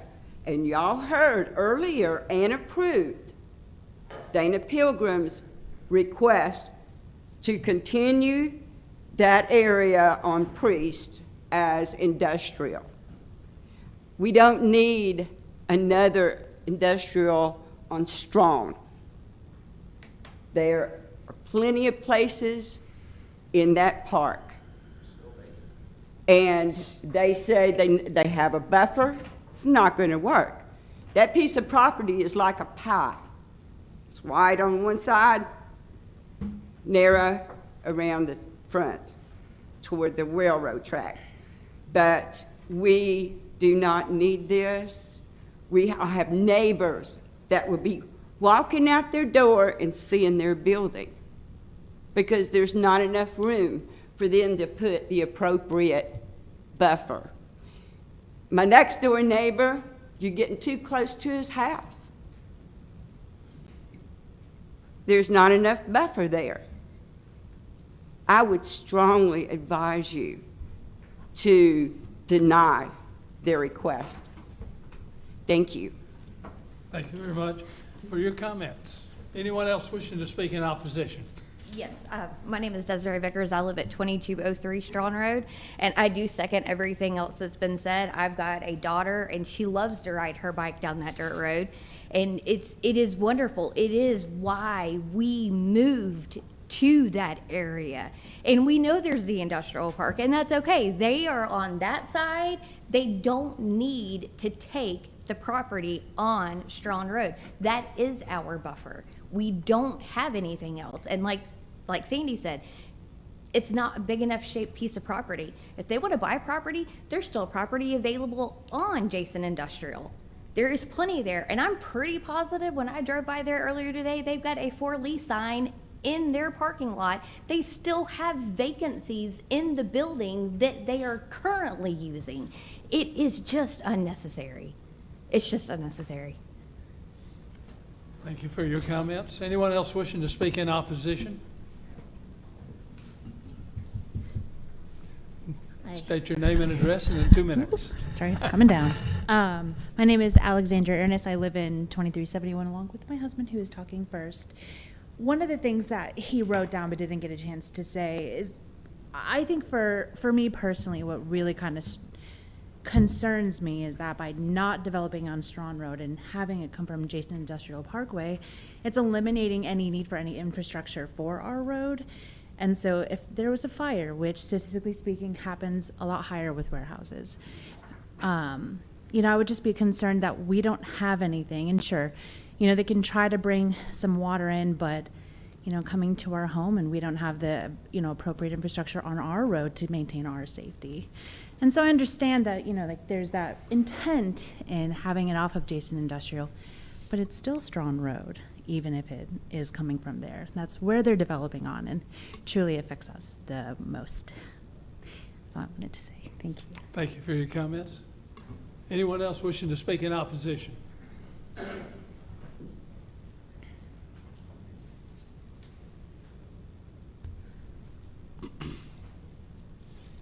My name is Pam Eller. We live at 2313 Strawn Road. We love our little home. It's small. It's very convenient for all of us. We can come home. We can be in peace. When we have traffic coming down that road, we even have 25-mile-hour road signs. Nobody pays attention to that. When they're flying down that road and those trucks come down that road, all of that dirt, if you were to drive down our road, you will see the foliage is white, totally white, where they fly down that road. We want to keep our peace. We want to keep our homes. We deserve that. We just want to, there's so many places that they can develop. And they say that they're not going to get traffic. There's going to be traffic. There's going to be a lot of traffic. We appreciate you guys listening to us and make us appreciate you by giving us our homes so that we can keep them like they are. Thank you for your time. Thank you very much. Anyone else wishing to speak in opposition? How are we doing on time? How much? 2 minutes and 50 seconds. Okay. Hey, my name is Jeremy Stauffer. I live on 2710 Man Road. Our property is adjacent to Randy's and Alex's property. My father owns the 2710 Man Road. That property there has been owned, on Strawn Road, has been owned by my grandparents. They lived there for a very, very long time. My grandmother, Linda Stauffer, she came to these county commissioner meetings many, many times to fight for the people on Strawn Road because she understood what that community meant. She upheld the beliefs of everybody on that road, just as everybody here seconded everything here today. That property there should serve as an easement for this community. There shouldn't be nothing developed there. That is all. Thank you, sir. Anyone else wishing to speak in opposition? We've probably got less than 2 minutes. 2 minutes and 9 seconds. Okay. Kind of hard to understand, but we do have a lot of tractor trailers come through that road. Record. Sure. Your name and address for My the name is record. Michael Heyman. I live at 2200 Strong Road. Okay. But the traffic from there is impossible already. We have tractor trailers. If you Google the address, it takes you up Strong Road, up by Old Mountaintop Church. And we have wreckers down there all the time pulling tractor trailers out of the road. My wife drives a school bus. We have 3 of them come through there, 3 buses. They can't get out there to run the kids to school for tractor trailers being in the road sometimes. We also become a landfill for the county. The traffic is coming through there, dumping stuff all over the side of our road. We have to call the sheriff's department to come out and get it cleaned up and hauled to the landfill. But we live in a good neighborhood. It's quiet. Since we put Jason Industrial Boulevard, we put up with 3 or 4 years of dynamiting to get the sewage in because it's granite. And they're going to have to do that on this property also. We have a chainsaw guy down there. One property's bought. He's cutting wood at 2 o'clock in the morning, a sawmill.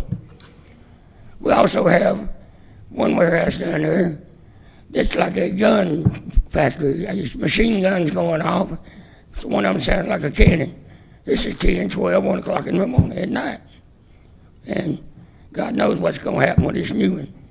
When you turn on that road where they want to put this building, it's straight. It's like 3/10 of a mile down that road, maybe 4/10. That's all you're going to see is that building coming down that road where we live, instead of all the woods. But we don't need it. I mean, we don't have water, nothing. My voice is like this because I had a problem with, chemo and all that stuff, but I survived. Thank you very much, sir. Anyone else wishing to speak in opposition? We probably have about 10 seconds.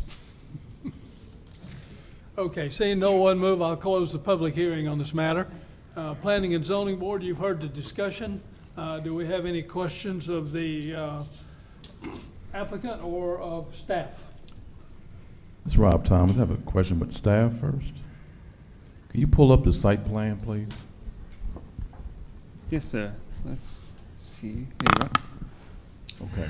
Oops. So can you help us to understand, well, first of all, Strong Road, let's point that out. That's on the west side. Yes, sir. West side, right? Yeah. So it's on the west of the site. Yes, Okay. sir. And however, the applicant's saying they're going to come in through the other way, Jason Industrial or whatever, which is to the east of that. Is there any way, I know we have DOT here, is there any way that someone can go through Strong Road to get to this particular site? I mean, is it even available? Yeah, I'd have to defer to DOT. Oh, he's they would coming. approve the driveways. Right, understand. Good evening, Board. Thank you. The Strawn Road that we see parallel to the green sliver, that has truck traffic prohibited, but there is an intersection of Jason Industrial and that road just to the south of the page, and then they have a shared access leading to US 78. So there is potential for traffic to take this route and head towards Man Road. That's definitely an option, but it is prohibited for truck traffic. It's certainly not anticipated to happen at a large scale, but then again, it's once you attract traffic, there is the potential of violations, and even truck traffic using this road if they had to. Well, with this site plan that we have here, there's no access. I mean, I Yep. don't see any way a truck, I mean, yeah, I can see they can go down Strong Road, but that's kind of out the way, I would think. It depends on which they come. They come through Veterans Memorial, they wouldn't be coming that way. But I guess they could. I mean, I'm not. So what, you got signs up saying that you can't come that way? I mean, what do you have to kind of deter it? There should be signs up that says trucks not allowed, prohibiting truck traffic, and that allows sheriff to enforce it. And, I agree with the site layout. Our intentions were to ensure that they face Jason Industrial, so there was, if approved, there was no way of access to Strawn Road, but then if somebody was determined to go that way, I mean, they what could wanna do, possibly. right. Yeah. Okay, that was my question. Yep. Because I saw this earlier and I didn't see a way in from the back, but you're just saying they'll come around to Veterans Memorial or even Jason Industrial from Strong Road. They could do that, technically. Yeah, okay. Okay, thank you. That's all I have for you. Staff again? The question was? Yes, sir. So we're going light industrial with this, is what the ask is. Does that have to be on sewer or septic? No, sir. I mean, it's not on septic, does it have to be on sewer in this case? No, sir. Sewer access is about like that 4,900 feet away through too Veterans far. Memorial, so it's too, yes, sir. Okay. And did they tell you, I see it's 4,000 square foot building, one of them, and 40,000 square foot building. Did they say more about that particular, is it going to be a flex space or what type of warehouse? Do you know?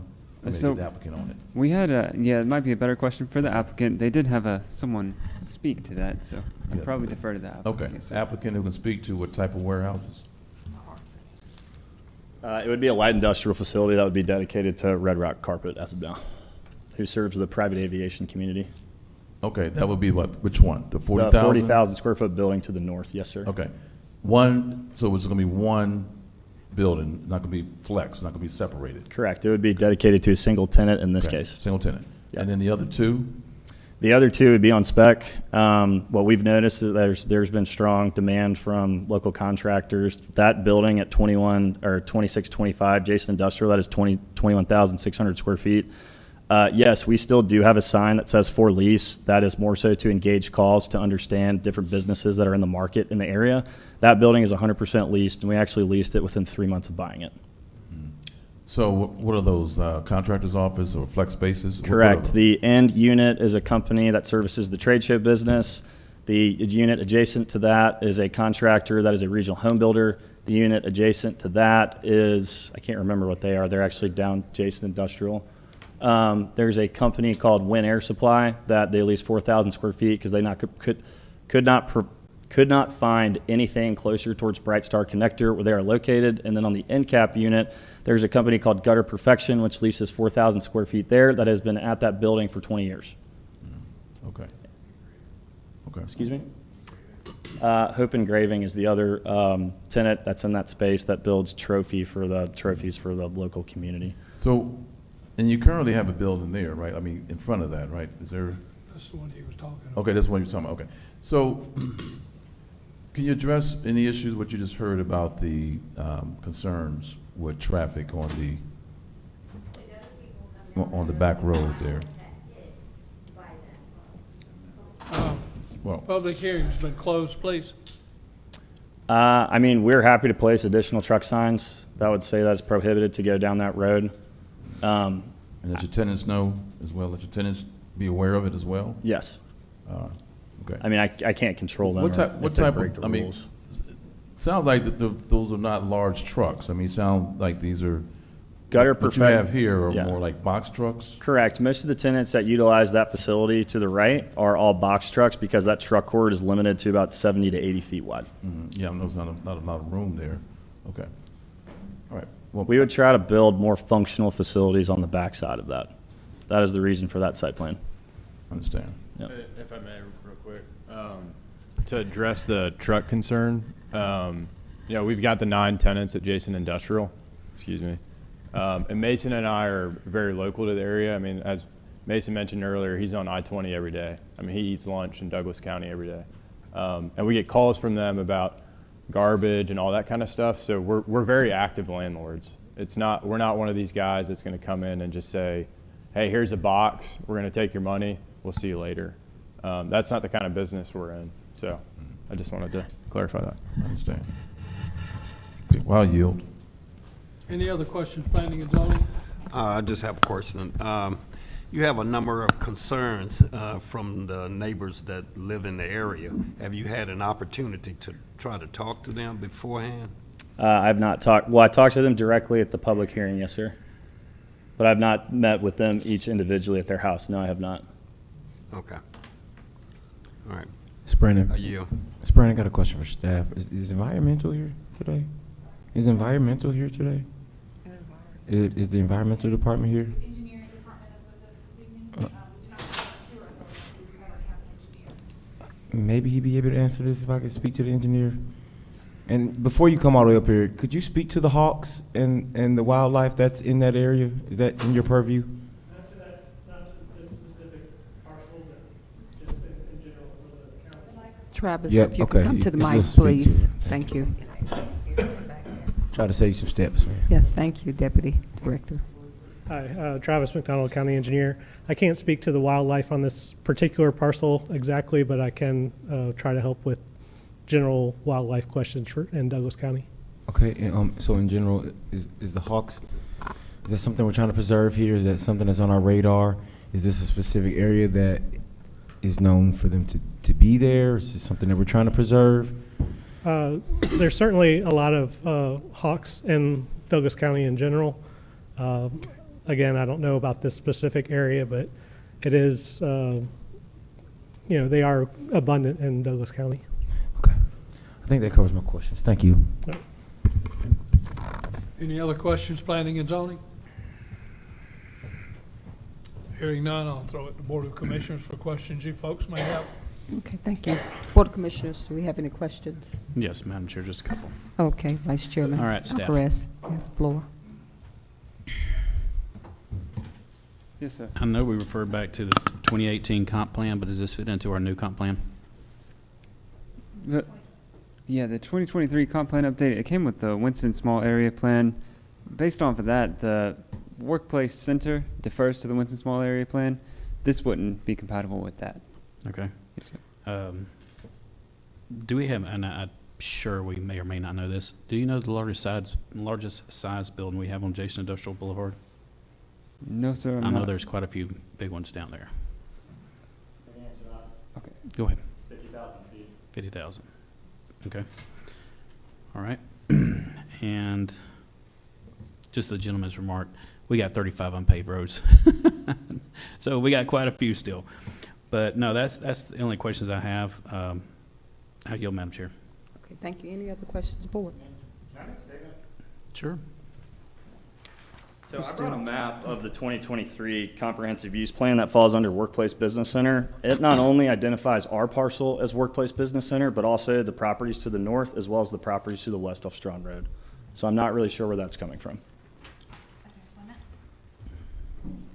So in the 2023 comprehensive plan, you will recall the 2018 comprehensive plan that he referenced, we did have that pink color, that workplace center kind of marched all, along the western side of the county, along US 78. What Austin is referring to is the Winston Small Area Plan, which is incorporated as a part of the comprehensive plan. So yes, we do agree that there is the workplace center is something that has been contemplated in that area in the past, but that's a very broad classification that would accommodate residential, commercial, industrial, a variety of uses, right? And so that's why we take these decisions case by case. So in Austin's report, he has consistently referred to the Winston Small Area Plan, which tries to carve out those areas that are particular for industrial, commercial, residential, and trying to sort of reform that historic core of Winston going forward. So I hope that helps clarify kind of the comprehensive plan and what we had envisioned in this area. It does, but does it not go north and west?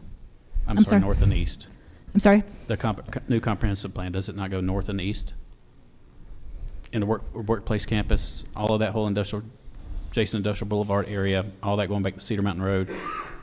So I don't have the plan in front of me. I don't know off the top of my head, but yes, the idea was that we were going to sort of confine it into a specific area. Now, it's a decision of the board whether or not you think that this is a natural boundary, at Jason Industrial versus as we move further west, what we tried to do is re-envision that downtown of Winston, right? And so kind of try to plan for a mix of residential, commercial, and some light industrial uses in that area.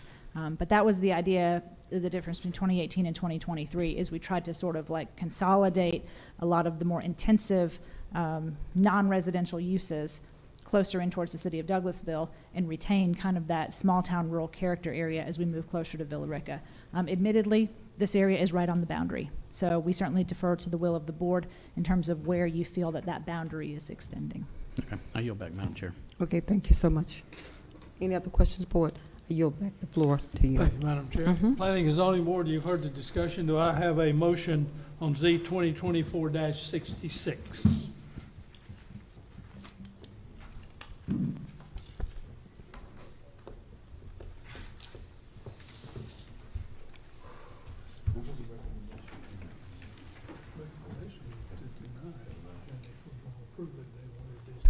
I guess I have a question for staff. Yes, ma'am. So the staff's recommendation then is to leave this parcel residential? Yes, staff's recommendation is to deny, but we do propose a condition should the Board of Commissioners feel inclined to approve. So the people that live on Strawn Road, which is a dirt road, they're already neighbors with the industrial park, correct? This one parcel will not change if we rezone it. It really won't change the makeup of Strawn Road versus the industrial park as it is now. I mean, this one parcel is not going to make that big of a difference for the community. It's just one more parcel. It does separate Camp Industrial Park from the residential single family. It does serve as kind of like an informal, undeveloped It's just But- 8 acres though, right? It's only an 8-acre parcel. Yes. Which the industrial park is how many acres? I mean, it's already developed. And because it's a dirt road, I can't imagine trucks choosing that route to go. Maybe people use that route, but Okay. no trucks, I wouldn't think. All right. Okay. Planning and zoning board, I need a motion. We've already closed public hearing.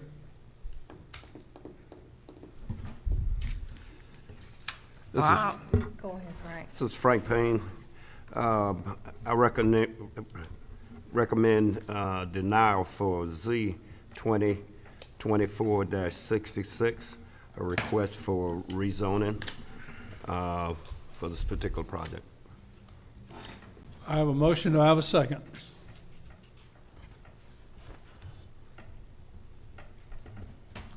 Hearing no second, the motion dies for lack of a second. Do I have a motion, another motion? Well, Mr. Chairman, I'll make a motion to approve Z 2024-66, request for rezoning from residential agricultural to light industrial for route warehouse located at 2340 Strong Road, Winston, 30187, What about the conditions? with the conditions as the staff presented. I have a motion. Do I have a second? Rob Thomas, I'll second. I have a motion and a second. Do we have any discussion? Hearing none, all in favor of approving S 2024-66 with the conditions read into the record, please signify by raising your hand. Raising your hand. All opposed? Split. Motion fails. Do we have another motion? Hearing none, Madam Chairman.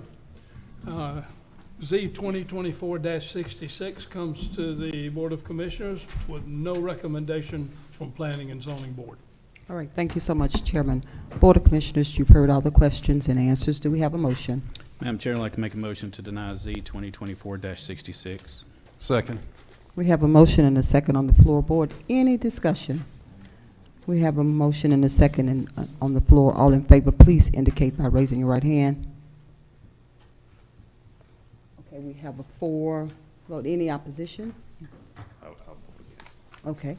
We have 4-1 vote, and the motion carries. I will yield back the floor to you. Thank you very much, Madam Chairman.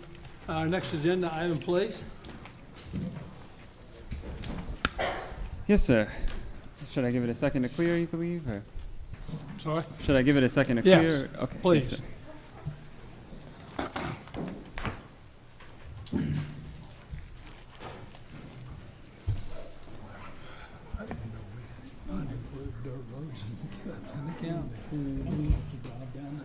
I went down Jason.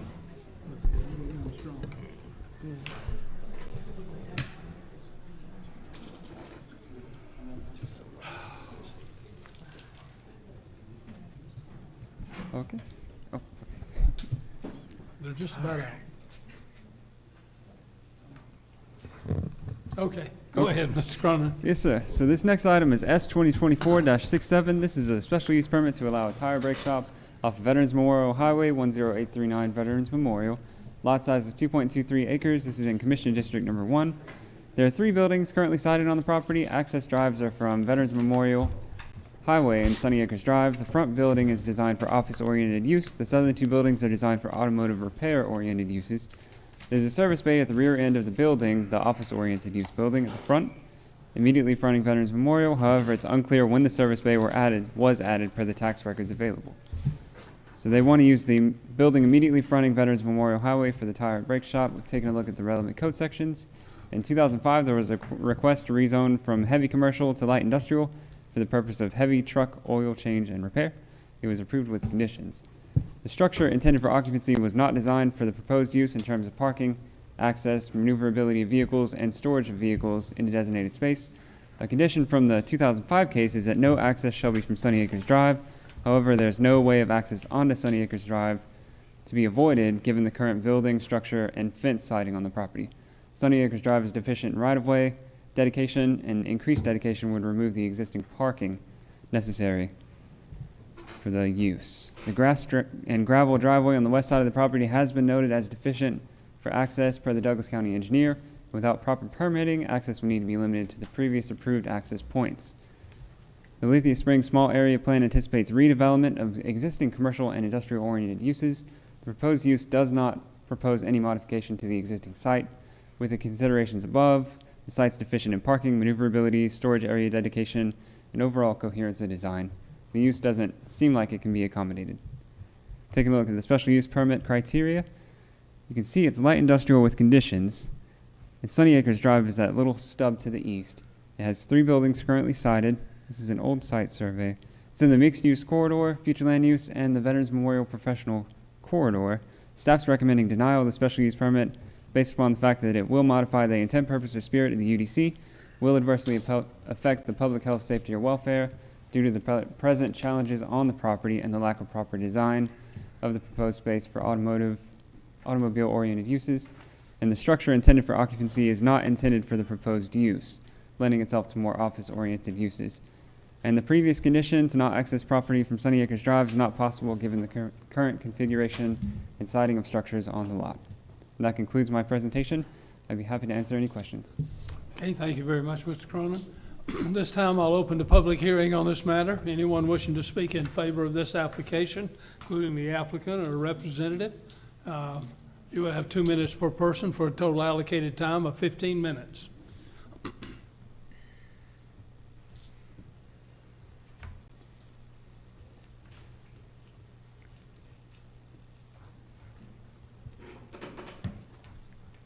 Chris Davis, 9381 Jean Court, Winston, Georgia.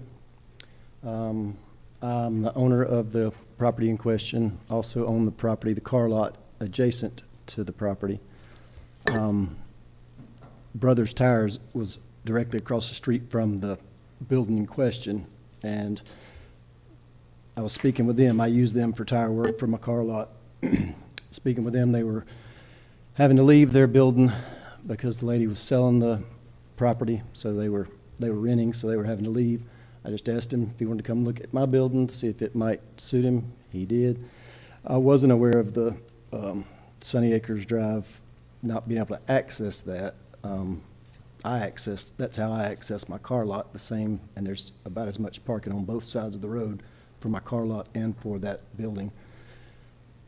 Unlike my building, the office building has parking out front too that could be used, so as not to ever obstruct Sunny Acres. My understanding was they're going to use one of the offices in the front part of the building. The back third, I would say, of the building is a big, like a warehouse, basically with I think a 16-foot garage door that I thought was going to be used mostly for storage. I guess weather not permitting, you could pull a car in there to do any kind of work on it.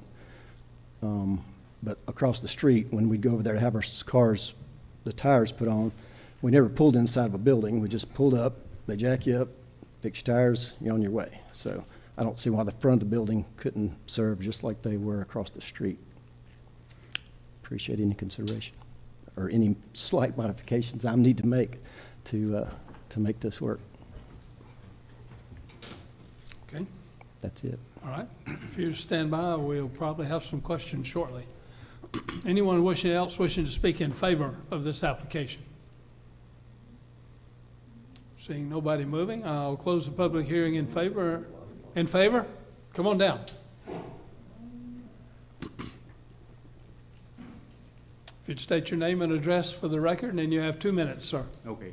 My name is Jose Bustamante, and I'm come for 10839 Veterans Memorial, and I am the applicant for the permit. I just wanted to say that, like he said, it is 3 buildings, and we're trying to use the front building as an office, and the back part of the building as a warehouse storage to get the tires inside. That's what I just want to make sure you guys understand.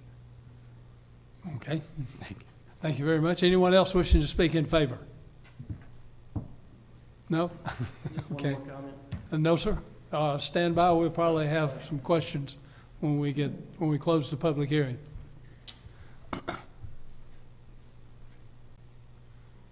Oh, no, okay. I thought she was coming down to speak. All right. Anyone else wishing to speak in favor? Seeing no one moving, I will close the public hearing in favor and open the public hearing in opposition. Anyone wishing to speak in opposition? Seeing no one moving, I will close the public hearing on this matter. Planning and Zoning Board, do you have any questions of the applicant or staff? It's Rob Thomas. I got a question for staff, please. Can you pull back up the building? Yes, sir. Maybe the other one, maybe the sketch. Oh. Maybe a little easier to see. Well, the server? No, go back to the building. Okay. So your main concern is that because that the first building to the north is more of an office setup, therefore not really, doesn't look like a automotive shop. I guess that's what I'm trying to say, right? Right. Is that Yes. what the issue is? Yes, sir. The front part is designed to be an office-oriented space. The back part, it does have an existing service bay. There'd be no way to maneuver without access onto Sunny Acres Drive. You'd have to use the existing parking, which is very small for the lot. Okay, so not only the building is not really compatible, you're saying being able to assess or get to that back area is difficult. Yes, You sir. have to go through- Given the current conditions Okay. from that 2005 rezoning. Yes, sir. Mhm. Okay. What about the two buildings in the back? They look like they're accessing those from the west side of the property. So we didn't really take a look at those, how they were accessing. We didn't see anybody access those. But there is a gate right there, if you can maybe see it, at the terminus of Sunny Acres Drive. Oh, right. Right. Yeah, that driveway was never permitted properly. Okay. Yes, sir. Okay. So they really don't have access to those two buildings in the back. Because Sunny Acres Drive doesn't go that far back. Or is there access? Right. They have been maneuvering from Sunny. There is an existing gate on Sunny Acres Okay. Drive that access can And be derived that's from. legal. The gate itself, well, the conditions on the 2005 zoning don't permit access onto Sunny Acres Drive for the purpose of the businesses there in that particular parcel. So they would need a permitted driveway that, But that is possible. If this zoning is approved, they can move forward with permitting a driveway the so condition. they can access the back. Oh, yes, sir. Yes, sir. Okay. All right, no more questions. Anybody else have any questions, planning and zoning? I have one with the owner. Can you explain, how are you maneuvering right now? How are you using that? Well, I actually only access the car lot, so I come down Sunny Acres, and that's the only way to get into my car lot, to the east. Okay. How you propose them to do it? I'm sorry? How you propose your tenants to do it? Well, like I said, I didn't realize until I was reading over the paperwork that you could, I mean, it looks like I'm kind of landlocked there if you can't access, I mean, they can get in the front and the whole building is open inside, so you could roll tires from the back up to the front to service them, but it should be a lot easier just to go outside instead of trying to roll through the front part of the office side of the building. Okay, so I get then why the staff said what they said about the building itself. Okay. It's just, like I said, if you look at it, it's hard to tell, but Sunny Acres Drive basically splits the middle of the parking that I have for the car lot, not inside the fence where I display cars, but outside the parking, is about the same as on the side of that office building. We don't need that parking on the side of the office building. There is that one residential home. We've always respected her ability to get up and down through there. We've never had an issue with her. Don't imagine we would have one. She'd be the only person I think that would have any concern about it. She knows us, she knows them. She's happy with us. Would you like to possibly come back after you kind of work this out, since you got more information, updated information, and see if it's going to work for you, for your tenants, before we just a suggestion, maybe we table this until you can kind of work out the logistics. Well, they've looked at it. It does, they think it suits their needs. The logistics, just speaking about getting access down Sunny Acres. Okay, all right, just a suggestion. Thank you. Sure. Before you sit down, I have a question. I'm pretty familiar with that area. What about the storage? It's mentioned here that you want to store business vehicles. No, they run a tire shop. They would store tires, tools, things of that nature back there. You can get a vehicle in and out of there in that back garage door, but I don't know. It says allow tire and brake shop and storage of business vehicles. That was my concern. The business vehicles just be outside. They could be out front in the. Okay. So you're not going to store No, sir. No, any sir. cars is what I'm No. concerned with. Okay. All right. Any other questions? This is Brandon Penman. This is for staff. I just want to make sure I got clarity on this. So there's 3 buildings I'm seeing within the red, correct? Yes, sir. The very, very front buildings already occupy something else. The secondary building is what they're talking about using for the business office, and then the third building towards the back is what they're talking about for using for the shop? No, sir. So the Okay. operations will be contained entirely within the first building, closest to Veterans Memorial. Okay. And without any modifications, staff just doesn't believe the current building can be outfitted for the use. Yeah, the Any building is modifi- really big Yeah. and deep, and it's a lot of rooms and stuff. Okay, I got that. And so your thoughts is that it just doesn't fit being a office space for a tire shop because the cars would have to go around on the side of the building to get to that back building for the actual servicing. Yeah, how it's currently cited without any driveway permits, without any submissions before the Development Review Committee for site modifications, we just don't believe that how the building was initially constructed would suit the use as proposed as a Right. tire and brake shop. Got you.